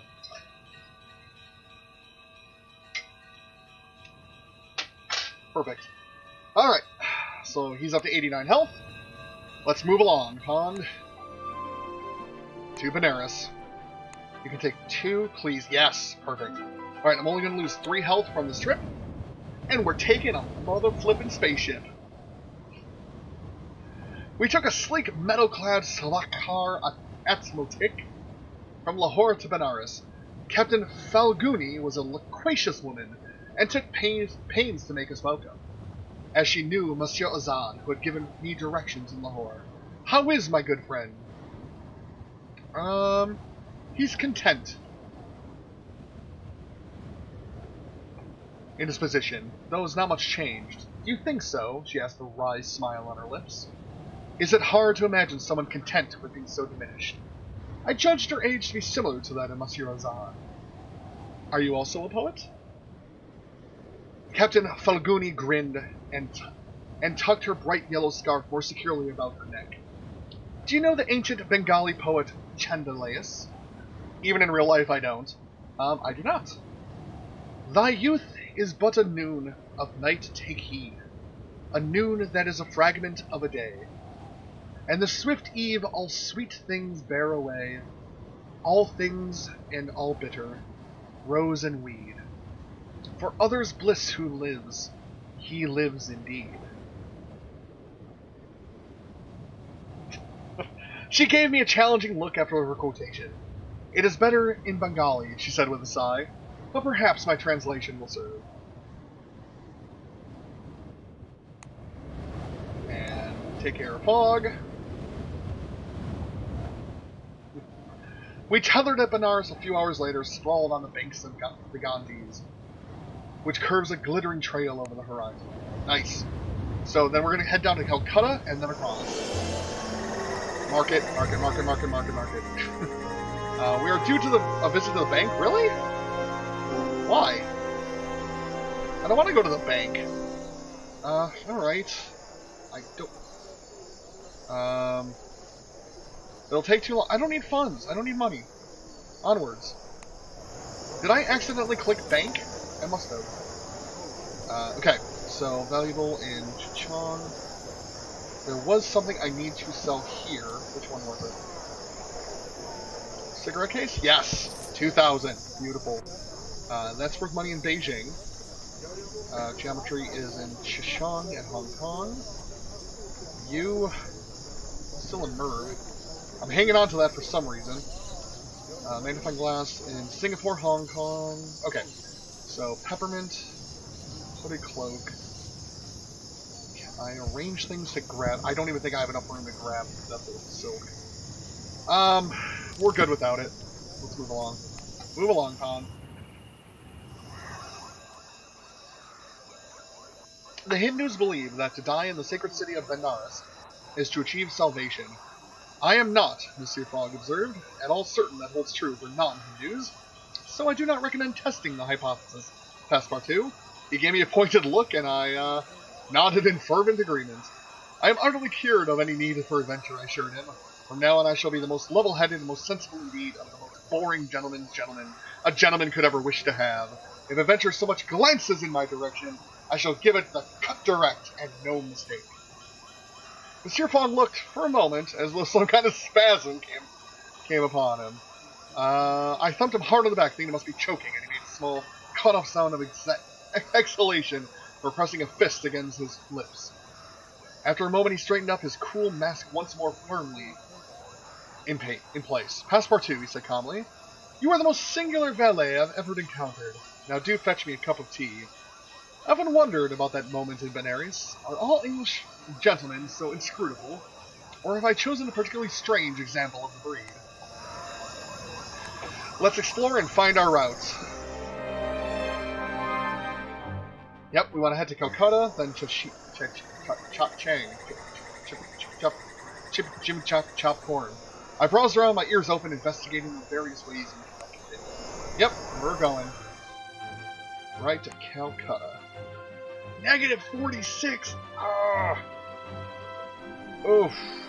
Go. Oh, this is gonna hurt. I'm taking a giant mechanical elephant.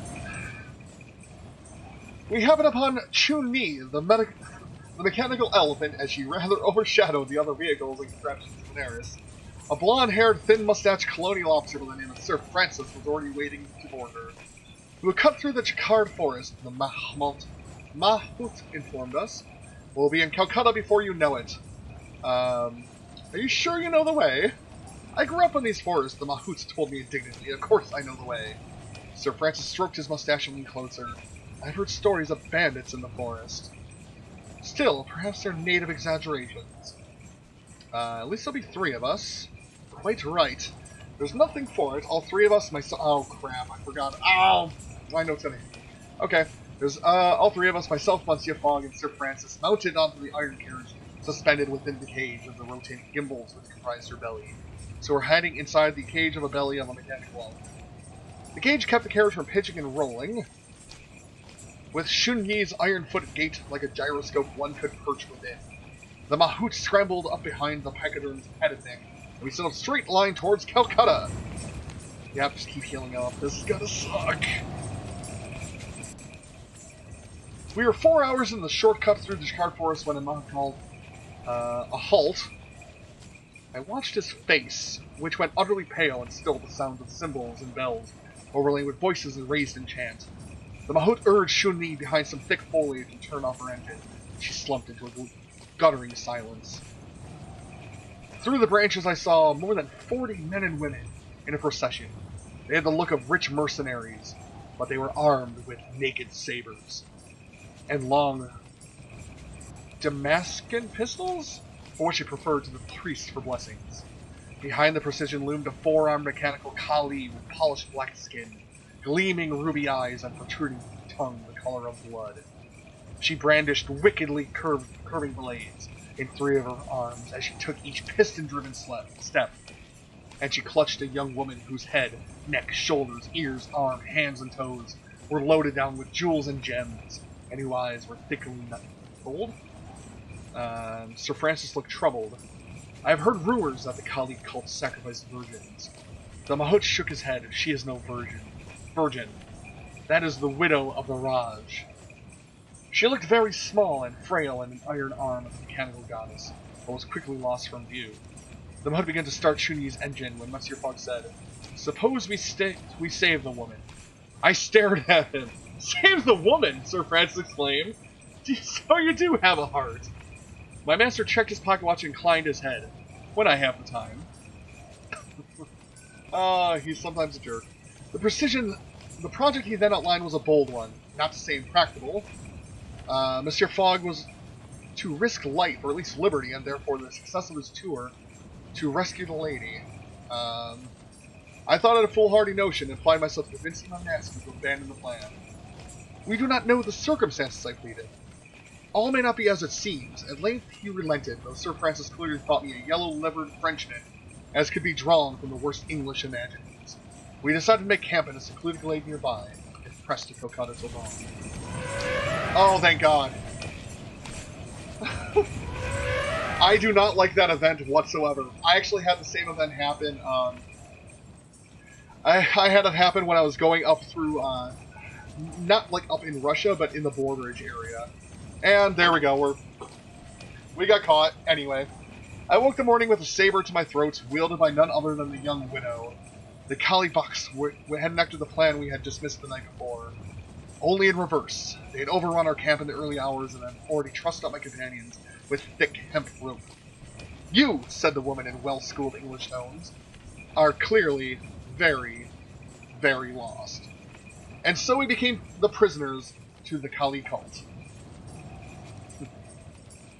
And I think that's what we're going to call it. Leave it on a cliffhanger.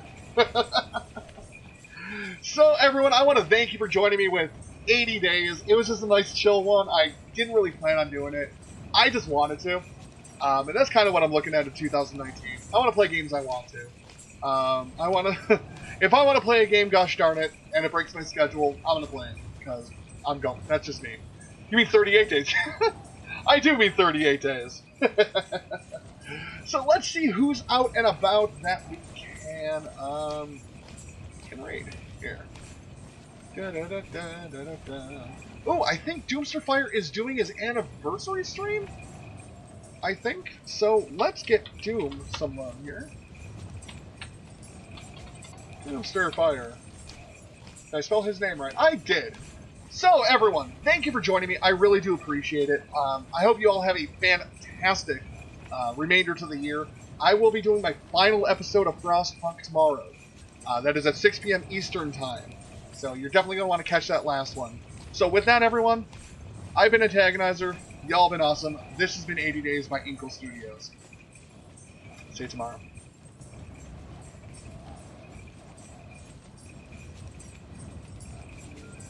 Well, what? You have the prospects of a flop shot out of a thick rough. Man, he just called us a flop shot, is Coach a Raccoon. Oh, shit!